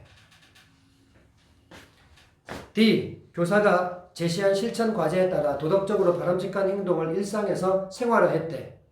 4번 D는 외부의 요구에 의해 도덕적 책임감이 부여되어 바람직한 행동을 생활했고 땡! 뭐가 아니라라고 바로 얘기해놨잖아. 근데 뭐가 맞다라고 하니까 바로 틀린 말 아니야? 그치? 그러니까 이런 출제 요소가 아니라 뭐다. 이런 거 하나 놓치지 않았으면 선택지 하나 금방 날아가는 거야, 이렇게. 자, 내용적으로 누가 완벽히 이해 안 됐다 하더라도 출제 요소만 찾아두면 선택지에 나타난다는 거예요, 이렇게. 자, 넘어가겠습니다. 27번, 30번 가겠습니다. 자, 간다. 역시나 문제를 빨리 한번 봐봐. 27번에 윗글을 이해한 내용으로 적절치 않은 것. 이것도 무슨 문제야? 발문의 내용, 이해 이런 말 보면 그냥 실시간으로 풀어버리는 생각해야 돼. 근데 이런 문제가 두 문제짜리 식으로 멀티로 풀어야 될 때도 한 번씩 있어. 그러니까 무조건 한 문제만 있는 건 아니니까 문제를 한번 훑어봐. 다음 2번 인장시험에 대해 학생이 정리한 내용이다. 그럼 일단 인장시험이 박스되어 있어. 그럼 상당히 중요한 용어야 된다는 얘기야. 개념 정의로 중요한 특징들 반드시 표시해두고 읽어줘야 되겠는데 그런데 이 보기 박스 안에 뭐가 보이니? 화살표 방향 A, B, C, D 해서 화살표 방향이 보여. 이거 뭔데? 과정이야. 이런 잠깐만 이거 무슨 지문인 것 같아? 맞춰봐. 과학기술 지문이지. 특히 과학기술 지문에서 이런 인과를 중심으로 한 과정이 정말 잘 나온다 선생님이 얘기했지. 그러면 이런 거는 이렇게 우리한테 도식을 줬기 때문에 여러분 마음속에 어떻게 생각돼야 돼? 탄성 구간, 소성 변형 구간, 변형 경화 구간, 랩키 구간 용어가 분명히 본문에 나올 거야. 그러면 이 문제는 실시간으로 바로 왔다 갔다 하면서 풀어버려야겠다라고 생각해야 된단 말이야. 그래야지 이 문제를 촘촘하게 여러분이 훑어서 안 놓칠 수 있는 거예요. 물론 저는 다 읽어서 풀 수 있습니다. 뭐 잘하는 사람이 하면 돼. 근데 자꾸 놓치면 이렇게 촘촘하게 훑어서 읽는 게 좋아요. 자, 29번에 기억이 저보세요. 이유 나왔잖아. 이유 묻는 문제는 무슨 문제다? 문맥 문제이기 때문에 그 문단 안을 샅샅이 잘 살펴야 돼. 다음 30번에 보기 박스가 나왔지? 역시 3점짜리야. 뭔데? 사례 적용 문제야. 항상 독서 지문의 가장 높은 3점짜리는 사례 적용 문제야. 자, 그러면 이렇게.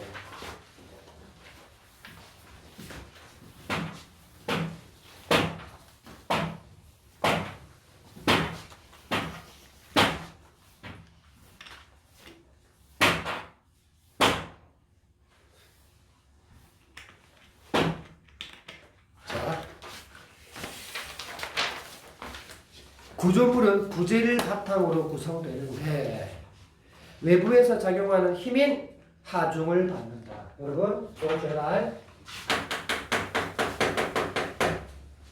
문장이 길면 주어 서술어는 절대 놓치면 안 된다. 주어 뭐야? 구조물이. 서술어 뭐야? 받는데. 근데 받는데 뭐가 중요할 것 같아? 무엇을 받는지가 중요하겠지. 서술어 자릿수에 의하면 이 받는다는 주어 목적어가 필요한 말이니까. 그러면 구조적으로 봤을 때 뭘 받는지가 상당히 중요한 말이 된단 말이야. 아, 하중이란 말이 중요하구나. 그러면 우리 또 무슨 생각해야 돼? 하중이 뭔지 알아야 될 거 아니야. 이게 핵심화가 된단 말이야 이제. 자, 그래서 구조물은 하중에 또 하중이 나왔지. 선생님 저 김하중 친구 쓴다. 그래. 하중은 네 친구고 요 하중은 핵심어야. 그지? 반복이 자꾸 되면 핵심어야. 하중에 이게 파손되어 영구적으로 변형될 수도 있고 구조물을 설계할 때는 부재에 가해질 하중과 부재 허용 하중을 계산해야 된다. 그만큼 하중이라는 게 중요하다는 거다. 이 하중이 이 구조물 안에 있는 부재에게 자꾸 영향을 끼쳐가지고 얘가 와르르 무너질 수도 있다는 말이야. 그래서 그 하중과 함께 부재의 허용 하중을 계산을 주라는 데 있어. 그러면 또 이제 바로 뒤에 허용 하중 하고 돼 있어. 요거지 체크. 근데 여러분 이 정도는 한국 사람이라면 이제 느낌이 와야 되는 게 하중을 어느 정도까지 허용해 주겠냐 이거야. 견뎌낼 수 있는 그 허용 하중이라는 말 아니겠어요, 그죠? 해볼까요? 구조물의 안전을 위해서 부재에 허용되는 하중의 최대값. 자, 길다. 주어 서술만 뽑아봐. 허용 하중이랑 하중의 최대값. 저기 개념적인 핵심이지. 하중을 견뎌낼 수 있을 만큼의 최대값. 그러면 요까지는 안 무너지겠지, 그지? 요거 넘어서면 무너지겠지. 자, 구조물의 안전을 위해서는 부재에 가해질 하중보다 부재의 허용 하중을 더 크게 설계한다. 더 크게, 더 작게 상관관계에 나눠 놨어. 봐줘야 된다는 얘기야. 뒤에 있으니까 이렇게 할게요. 하중보다 허용 하중을 더 크게 해놔야 안 무너진단 말이잖아요. 당연한 말 아닙니까? 자, 1문 남았죠? 그러면 아까 24번처럼 할 수 있는 거 지워보는 뭐야? 27번에 적절치 않은 거 나왔잖아. 네, 유리무리 구조물 설계할 때는 부재에 가해질 하중과 허용 하중을 계산할 필요가 있다. 2번 바로 지울 수 있잖아. 그지? 그러니까 지금 좀 전에 읽었던 내용 이런 거 지금 안 까먹어진단 말이야. 짧게 읽고 왔기 때문에. 됐니? 나머지는 아직 이런 요거 안 나왔지, 그지? 넘어가는 거야. 2분 다. 하중에는 부재 단면에 수직 방향으로 작용하는 수직 하중이 있다. 그럼 뭐야 이거? 종류잖아. 그지? 이런 패턴도 늘 나와. A라고 하는 아이의 종류. 이런 거 늘 나오는 패턴이야. 그러면 하중에 일단 종류의 수직 하중이 있었어. 그러니까 구조물이 있으면 그 구조물에 수직 방향으로 온다잖아. 수직 방향으로. 이제 수직 하중은 부재를 수축시키는 방향으로 작용하는 힘과 부재를 늘리는 방향으로 작용하는 힘을 말한다. 여러분 지금 뭐 나왔어? 이제 맞춰봐. 수직 하중에 개념 정의 주고 있잖아. 또 정의는 놓치면 안 돼. 그런데 이거 1년 도중에 여러분 또 뭘 확보했어야 돼? 수직 하중의 종류가 또 있다는 것을 느껴야지. 그치? 수축시키는 방향으로 작용하는 힘이 있고, 그리고 늘리는 방향으로 작용하는 힘이 있다 이 말이야. 글을 읽을 때 이렇게 여러분 자꾸 자신만의 이런 도식을 좀 간단하게 용어 중심으로 이렇게 정리해주면서 읽는 것도 내용 파악하는 데 도움이 많이 됩니다, 여러분들. 자, 이제 이를 각각이니까 하나씩 설명 붙이자. 압축 하중과, 요쪽이죠, 그죠? 그리고 인장 하중이라고 한다. 각각이니까. 이 정도는 알겠지, 그지? 그럼 결국 여러분, 어떤 말과 어떤 말이 또 동격인 거야? 수축은 곧 압축이요. 늘린다는 말은 인장이라는 말과 같은 말이 되는 거야, 지금. 그지? 자, 일반적으로 이런 부재는 압축 하중보다 인장 하중에 더 취약한 경우가 많다. 그럼 지금 뭐 하고 있어? 비교하고 있잖아. 그지? 차이점, 비교, 차이점. 이런 거 나오면 출제 요소라고 얘기했어. 그래서 압축 하중보다 인중 하중에 더 취약하다.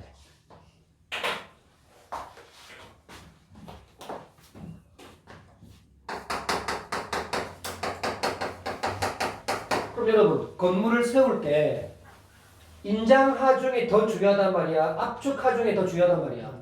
그렇죠. 인장 하중이 더 중요하단 말이야. 여기가 더 약하니까. 더 신경 써야 된다는 얘기 아닙니까? 그 다음. 따라서 구조물을 설계할 때 인장 하중에 대한 허용 하중은 중요하게 다루어진다. 당연하죠.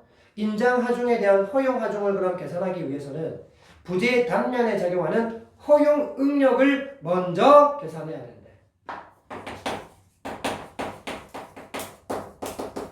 계속해서 지금 용어 싸움이야 지금. 쌤도 처음 봐. 몰라. 근데 출제 요소라는 건 알아. 그렇게 하자고 같이. 자, 허용 응력을 먼저 계산해야 되는데, 그런데 허용 응력을 계산하기 전에 허용은 알겠어. 허용. 그 정도 봐준다.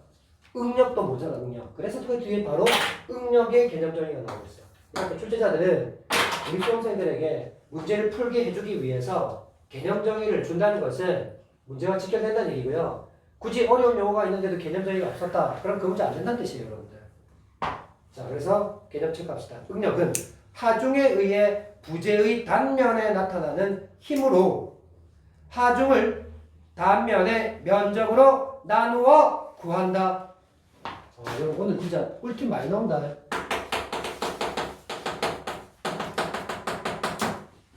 사칙 연산을 구하는 공식을 지문에서 주면요. 반드시 우리가 공식을 만들어놔야 됩니다.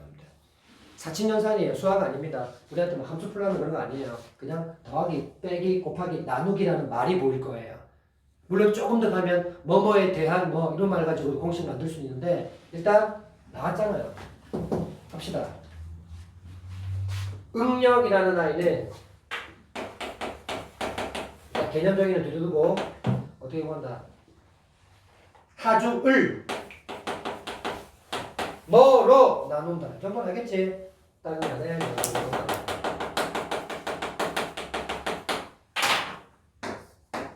사칙연산의 공식은요. 반드시 써먹습니다. 반드시 놓치지 마세요. 다음 허용응력은 자 다시 이제 허용응력이 나왔어. 허용응력은 부재의 안전을 위해 부재에 허용되는 응력의 최대값으로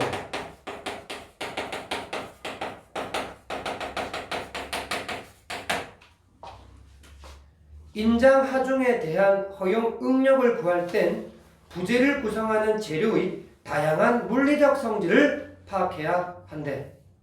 그러니까 이 부재, 이 건축을 세울 때 어떤 재료를 썼는지 그 부재를 구성하는 재료의 다양한 물리적 성질이 중요하대.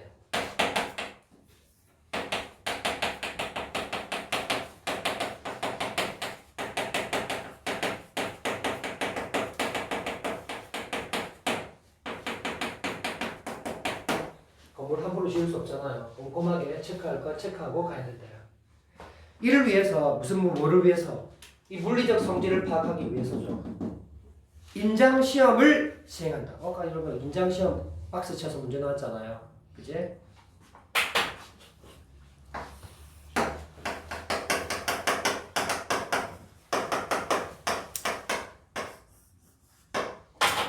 이 다양한 물리적 성질을 파악하기 위해 이 시험을 한단 말이에요.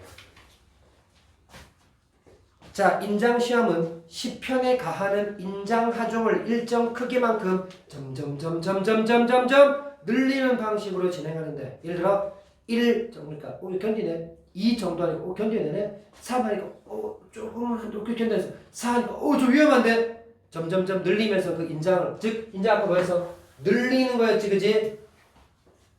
자, 그런 방식으로 진행되는데 인장하중의 변화에 따라, 그렇죠, 시편에 늘어난 길이가 있겠지. 왜? 인장은 늘어나는 거라고 얘기했으니까. 길이가 늘어났을 거 아니야, 처음보다. 그치? 자, 그래서 인장하중의 변화에 따라, 또 뭐뭐에 따라라는 말 보이니? 인장하중의 변화에 따라 시편의 길이가 늘어나 있을 거야. 이걸 측정하는 게 뭐다? 인장시험이었어. 얼마만큼 늘어남에 견뎌내느냐, 그거 시험하는 거잖아. 자, 이 문안 읽었어요. 뭐 해야 돼요? 27번에 잡을 수 있는 거 한번 잡아보는 거죠. 뭐 지울 수 있어? 바로 나왔네. 4번 지울 수 있지. 넘어간다. 그리고 여러분들 5번도 알겠네. 5번 해봐. 틀렸지? 뭐가 틀렸어? 이거 바꿔놨잖아 지금. 그지? 얘가 더 중요하잖아. 다 찾았단 말이야 또. 그러니까 이런 문제, 2점짜리 문제 절대 틀리면 안 된다는 얘기야. 계속. 구조물에 널리 사용되는 금속인 연강을 대상으로 인장시험을 한다고 해보자. 여러분 지금 이게 뭔지 순간적으로 뭔지 알아야 돼. 인장시험을 지금 연강을 가지고 한번 해볼 거야 라고 얘기했지. 이제 인장시험에 예를 보여줄 거야. 예. 근데 좀 전에 시편이란 말 그거 있었던 거 기억나? 시편? 그 각주 읽었지? 그러면 시편과 관계되는 게 바로 뭐야? 이 연강이라는 게 그 시편의 예가 되는 거야 지금. 시편 각주 읽었을 거 아니야. 그 시편이 곧 여기서 연강이라는 금속이 된 거야. 이해돼? 자꾸 끌고 내려와야 돼. 표시했니? 모르겠으면 쌤이 말해주는 거 좀 연결 좀 시켜놔. 다음. 이제 시편의 인장하중이, 다시 말하면 연강의 인장하중이 이 같은 말이야. 점점 가해지면 시편의 단면에는 인장하중에 의한 응력이 나타날 것이고, 시편의 최초 길이에 대해 늘어난 길이의 비율, 변형률을 구할 수 있다. 최초는 1cm였는데 인장 때문에 뭐 3cm 늘어날 수 있잖아, 그지? 그 늘어난 비율, 그걸 변형률이라고 하네.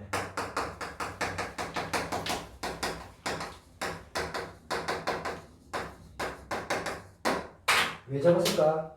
개념 용어 나왔으니까요. 자, 연강의 응력과 변형률의 관계에서는 크게 탄성구간, 아까 문제를 먼저 살짝 본 친구들이라면 그 보기 박스 안에 이 과정이 있었다는 것도 알 수 있었단 말이야. 근데 이때부터 저 문제랑 신경을 좀 쓰면서 읽겠다라는 생각을 가져야 된다는 얘기죠. 여러분 그림이나 이 도표 보는 타이밍도 실력입니다. 언제 볼지 아는 것도 실력인 거예요. 그래서 이렇게 네 가지 구간으로 나타난답니다. 이 연강의 응력과 이 변형률의 관계. 그럼 첫 번째, 먼저 탄성 구간에서는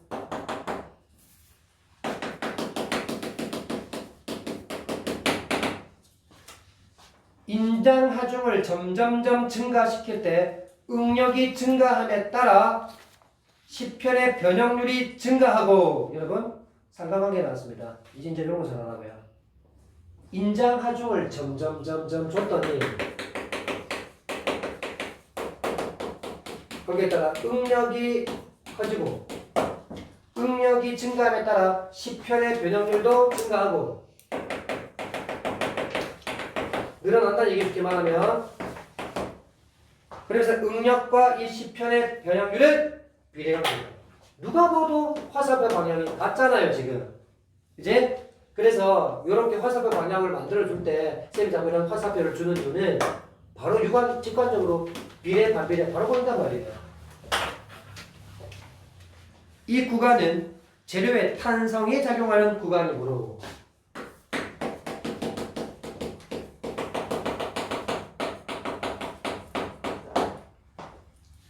만약 이 구간에서 10편에 가해진 인장하중을 제거한다면 여러분 상상해보세요. 이제 안 봐도 알겠습니다. 탄성이라는 말을 여러분 몰랐다면 또 모를까? 조금이라도 탄성을 알았다면 우리 고무줄로 이렇게 잡아당기면 이게 바로 인장하중을 준 거잖아. 늘어났잖아. 인장하중을 제거해보세요. 돼요. 탱 할 거 아닙니까? 복원되는 거 그거 탄성이다 이 말이에요. 그래서 이렇게 제거하면 10편은 탄성에 의해 원래 길이로 돌아가게 될 거다. 당연한 말이죠. 그렇게 탄성의 정도는 탄성 계수로 나타납니다.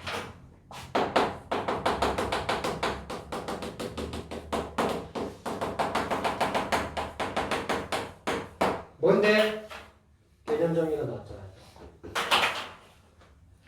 자, 탄성 계수는 재료마다 다른 고유한 값으로 이런 말 이제 주의하라고. 고유, 유일, 뭐뭐만 이런 말 잘 보라고요. 장난 잘 칩니다. 이런 거 가지고. 탄성 계수는 재료마다 다 다른 값을 갖고 있대. 모든 사물마다 탄성 계수가 같다. 그럼 틀린 말이잖아요. 사물마다 다 다르다고요. 그래서 탄성 계수가 작은 재료일수록 하자. 탄성 계수가 작을수록 탄성은 크다. 이렇게 하자.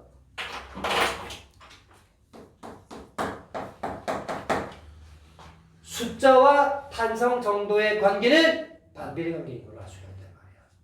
이제 이후 탄성 구간을 넘어서는 인장하중이 가해지면 자 다음 단계로 말해 소성 변형이 일어나겠지. 이제 못 견딘단 말이야. 소성 변형 구간이 시작되는 지점에서 10편은 탄성을 잃게 된단 말이야. 이제 영역 못 들어와.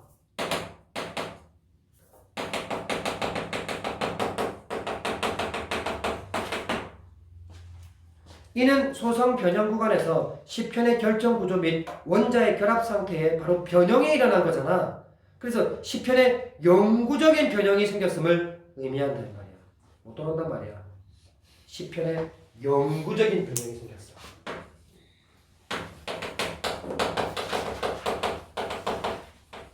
이 말과 같은 말을 찾으려면 뭐 할래 이제? 이 말이잖아. 소성 변형 구간이 시작되는 지점의 응력을 항복 응력이라고 합니다. 그럼 여기서 중요한 말은 항복 응력이라는 말이구나. 소성 변형 구간에서는 10편의 변형률이 급격하게 증가한다. 증가 감소 이런 말 출제 요소야. 화살표 반응을 좀 과하게 함. 쌤은 실제로 이렇게 한다. 과하게 한단 말이야. 눈에 띄게. 짧게 기호를 표시해서 확실하게 내 그 개념을 인지하고 있으면 되는 거잖아요. 다음. 자, 소성 변형 구간이 끝나면 이제 변형 경화 구간이 온다.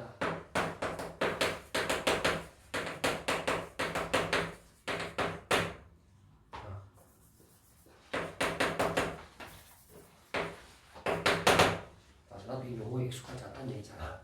변형 경화. 근데 여러분 경화라는 건 좀 자주 나오는데 알아둬라. 경화가 뭔데? 경화. 딱딱하지? 굳어지는 걸 경화라고 얘기한다. 굳어지는 거. 시멘트 같은 것도 처음에 이렇게 반쪽을 해가지고 이렇게 했던 걸 나중에 좀 굳어지잖아요.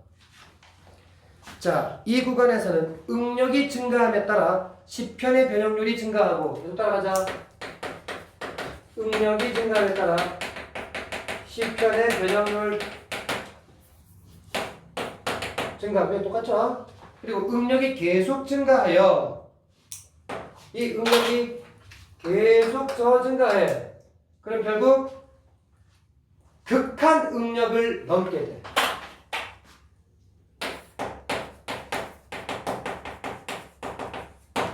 이 상태를 넘어버리면 이때는 네킹 구간에 진입한대요. 마지막 단계였죠? 여기 부족해.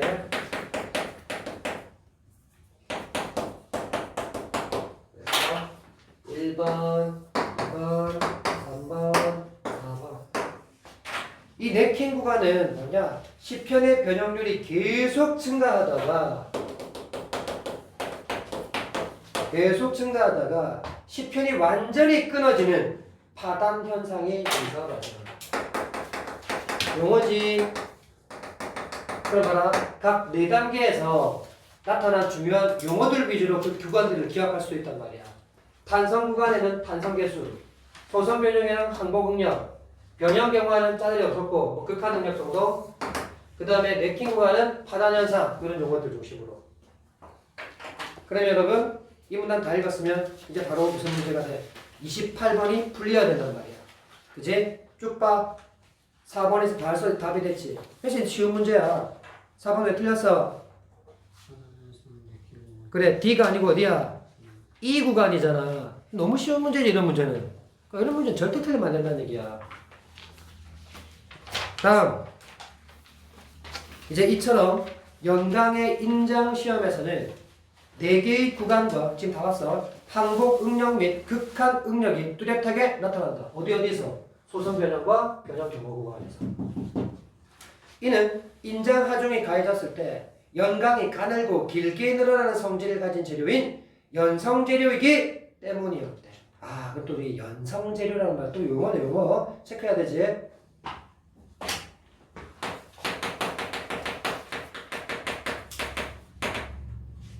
가늘고 길고, 오케이?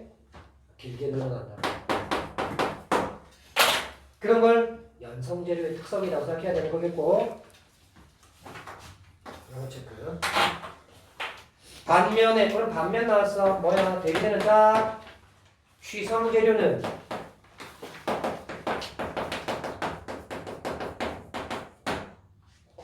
가늘고 길게 늘어나는 성질이 거의 없대. 되겠지?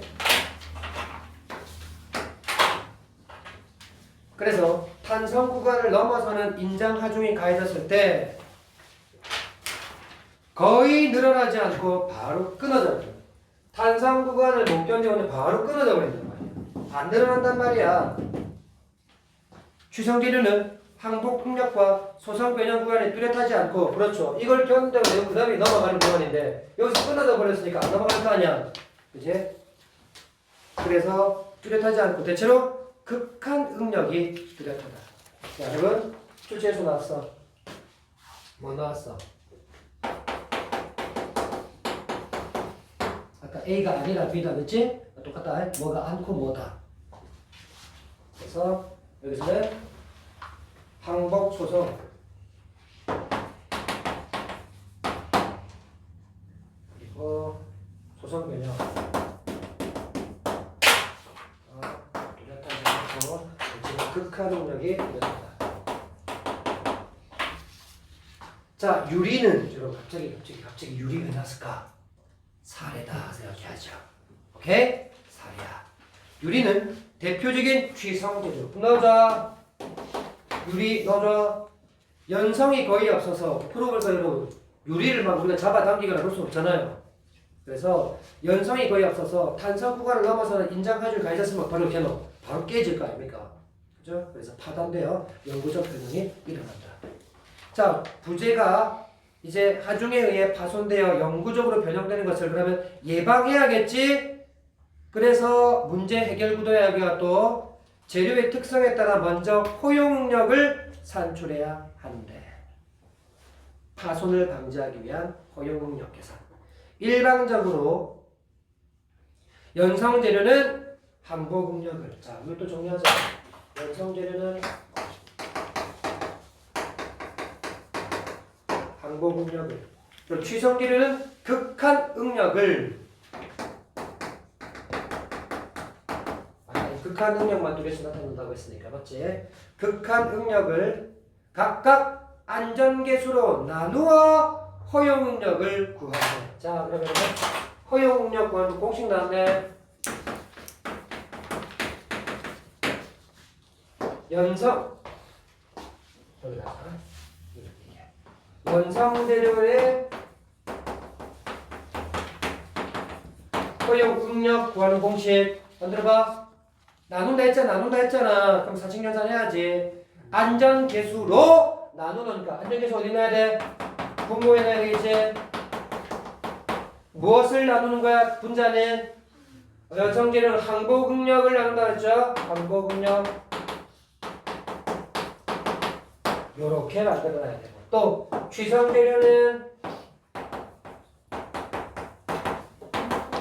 똑같이 안전계수 분모에 넣고 위에 뭐? 극한응력.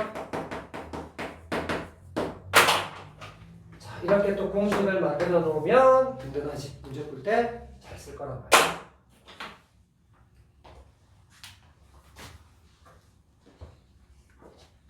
자, 이제 이때 이 안전계수라는 저 분모에 넣을 거 저거 그지? 안전계수는 개념정의 부재가 하중에 의해 파손되어 영구적으로 변형되지 않도록 하는 역할. 여러분 지금 우리 이거 왜 하고 있었는데요? 모문단 시작부터 시작됐죠? 해결책이잖아요. 깨지는 거 방지하는 해결책이잖아요. 그러니까 안전계수는 그 해결책과 관계 있는 말이다 이 말이야. 되나요? 자, 역시 안전계수 동그라미 쳤겠죠. 변형되지 않도록 정도는 체크해야 되겠지. 개념적이니까. 자, 이제 안전계수는 허용응력을 항복응력이나 극한응력보다 낮추기 위해 1을 초과하는 값으로 결정된대. 그럼 일단 안전계수는 항상 1을 넣는다 이 말이야. 1을 초과한단 말이야. 그 이유는 그 위에 이 허용응력을, 즉 이 값을, 이 정답을 이제 항복응력이나 극한응력보다 낮추게 하기 위해서, 그래서 항상 1을 초과해야 된다. 일단 이유 물어보면 이 부분 보면 될 것 같고, 자 이제 마지막 안전계수가 클수록, 여러분 수록 나왔다. 안전계수가 클수록 허용응력은 낮아진다. 반변의 관계지. 근데 여러분 저거 안 말해줬어도 우린 해야 됩니다. 뭘 보고? 공식 보고 해야죠. 봐봐. 앞으로 저 분자 분모 공식 만들면 무조건 적용되는 거야. 이 분모의 값을 올리면 이 값 어떻게 돼? 떨어지는 건 당연히 알고 있는 거지. 그 말 하냐? 저런 말 안 준다 앞으로. 이거 보고 우리 해내야 되는 거야. 그 반대로 얘 떨어지면 얘 올라가겠지. 얘는 같겠지. 비례관계, 반비례관계. 오케이? 자, 이렇게 허용응력을 구한 후에는 허용응력의 부재 단면의 면적을 곱해서 허용하중을 곱할 수 있다. 여러분 허용하중을 구하는 공식 나왔어.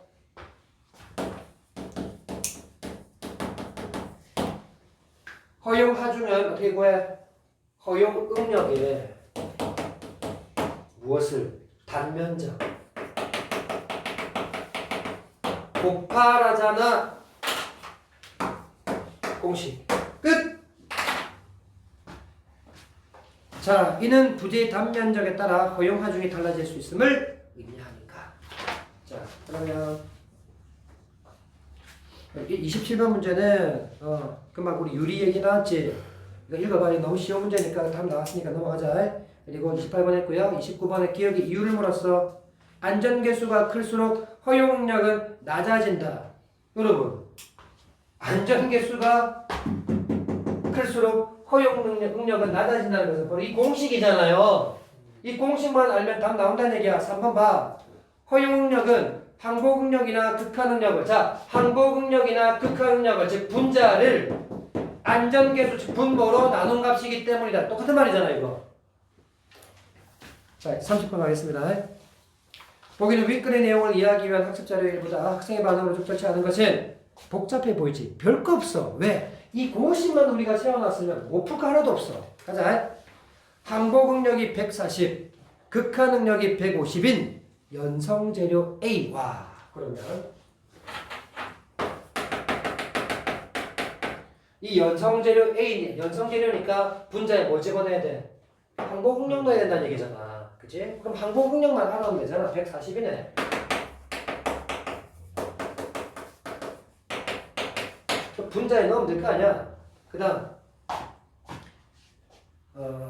그래서 항복 응력이 뚜렷하지 않고 자 이거 취성제의 뜻이잖아.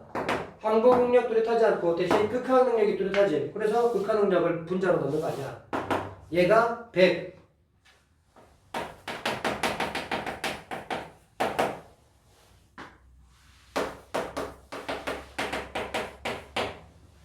간 재료가 있다. 갑은 부재 기역의 제작에 재료 A를 그럼 여러분 밑에 도표 보세요. 부재 A 부재 기역에 A를 넣겠다잖아. A. 그럼 이 A는 연성 재료라는 얘기야, 그지? 다음 부재 니은에는 제작 재료 B를 사용하는. 그럼 B는 취성 재료 넣는다는 얘기잖아. 이렇게 해서 설계 시안을 다음과 같이 구성했다. 이때 현재 시점에서 기역 니은에 가해질 것으로 예상되는 인장 하중은 300n이네.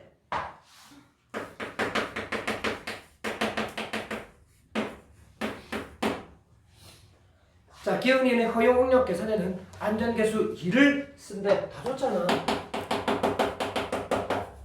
1을 초과하는 거 맞고. 자, 그러면 여러분 봐봐. 저 표에 잘 보면 있잖아. 허용 응력 옆에 단면적이지. 그리고 그 옆에 허용 하중이지. 이거 아니야? 허용 하중 구하는 공식. 허용 응력에 단면적 곱하면 허용 하중 나온다 그랬잖아. 그럼 봐. 70에다가 10 곱하니까 바로 700. 50에 5 곱하니까 바로 250. 이 바로 이거네. 자, 1번 갑니다. 기억은 일단 니은보다 이런 거 나오면 비교하는 걸 일단 내려놔. 그냥 기억부만 하면 돼. 기억은 부재에 허용되는 하중의 최대값이 크게 설계되어 있고 전형적인 출제자들이 많이 쓰는 1번 선지의 패턴인데 이게 뭐냐면 아까 얘기했지. 지문에서 용어로 나왔던 말을 선택지는 뭐로 그 서술하는 말로 바꿔치기 할 거라 그랬지. 봐봐. 하중의 최대값. 이 말 뭐였어? 하중의 최대값. 하중의 최대값은 허용 하중이잖아. 그러니까 이 말로 바꿔치기만 하면 너무 쉬운 선지란 말이야, 이 말이. 그래서 개념적인 체크하라는 얘기인 거예요, 계속해서. 바꿔놔. 그럼 허용 하중이니까 저 700과 저 250만 볼 줄 알면 되잖아. 이렇게 쉬운 걸 전 말 바꾸기 하는 걸 몰라서 더 어려운 거지. 이 쉬운 말을. 됐니? 다음 2번. 기업과 니은의 허용 응력을 구하기 위해 여러분 허용 응력 구하는 방식이 있었잖아. 여기 허용 응력. 그치? 그럼 안전계수 2 넣고 연성재료는 아까 치면 항복 응력 얼마였어? 140이지. 2에서 140 나오니까 얼마야? 70. 그러니까 저 허용 응력의 기억이 70대 있잖아 지금. 이해돼? 오케이. 이미 다 공식이 나와 있어서 답은 적혀 있네 벌써. 다음 이번에 그래서 기업과 니은의 허용 응력을 구하기 위해 A는 항복 응력을 넣어주고 B는 극한 응력을 안전계수로 나누면 된다. 맞잖아. 다음 4번. 기억은 예상되는 인장 하중에 의한 응력이 A의 항복 응력보다 작으므로 기억의 결정구조 및 원자의 결합 상태에 변형이 생기지 않는군 그랬는데 계산해서 맞으면 된다. 자, 기억이 예상되는 인장 하중에 의한 응력이 자 여러분 응력 공식이 있었잖아 또 이렇게. 그러면 하중은 지금 얼마야? 예상되는 인장 하중 얼마야? 300이라고 줬잖아 여기에. 그 분자에 300 넣고 단면적 얼마야? 기억이 10이잖아. 그럼 10분의 300 하면 될 거 아니야. 그럼 얼마야? 30이지. 답 찾아놨지? 그 응력이 30. 다음 A의 항복 응력보다 작다. A 항복 응력 얼마인데? A 항복 응력은 140이잖아. 어? 왜 준 거잖아. 그럼 30이 커, 140이 커. 140이 크잖아. 즉 30은 작잖아. 작으니까 항복 응력보다 작으니까 변형 안 생기겠지 당연히. 숫자 작으니까 당연한 말 아니야. 거의 지금 의식을 내려놓고 있는 친구가 좀 있네요. 자, 그 다음에 4번. 단면의 면적을 변경하지 않고. 그럼 잘 봐. 단면의 면적을 변경하지 않았다면 니은의 단면적 얼마인데? 5잖아. 5. 그럼 밑에 5 적어놔. 다음 재료만 A로 교체한대. 그럼 재료가 A가 됐다는 얘기는 기억을 봐야 된다는 얘기잖아. 그치? 그래서 허용 하중이 인장 하중보다 작아진다 그랬는데 몇 과? 허용 하중. 아까 허용 하중 구하는 방식 뭐였어? 허용 응력에 단면적 곱하는데 자 그럼 이제 기억으로 봐야지. 기억의 허용 응력 얼마야? 70이지. 근데 단면적은 뭐 봐야 돼? 5를 봐야 된단 말이야. 단면적은 바꾼댔으니까. 그래서 미리 5를 적어놔라 했잖아. 그럼 얼마야? 70에 5 곱하라는 얘기 아니야. 다시 할게. 니은은 단면의 면적을 변경하지 않고 재료만 A로 교체했다잖아. 그럼 니은의 단면적은 여전히 5잖아.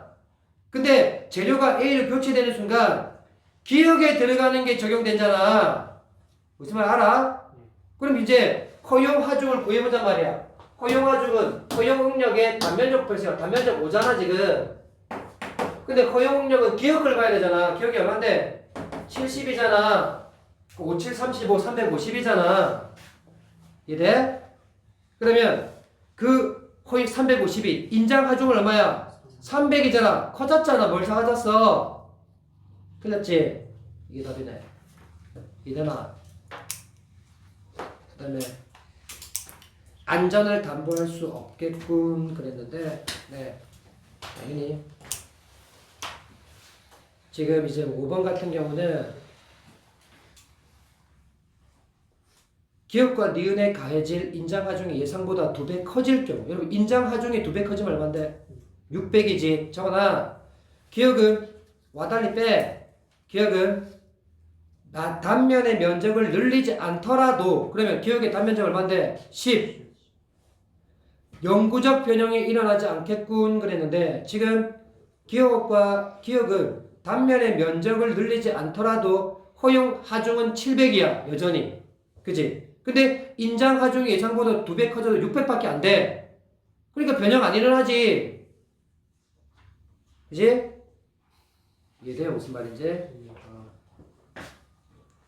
자, 다 있네. 앞으로 똑같은 질문은 만나진 않습니다. 다만 이거보다 더 어려운 질문을 갖고 계속 만나게 될 수 있어요. 그럴 때 내가 어디에 초점을 더 맞춰서 출제 요소를 찾아내는지 그런 신경을 계속 쓰면서 질문을 봐야 된다는 사실이에요. 자, 오늘은 여기까지 할게요. 그러면.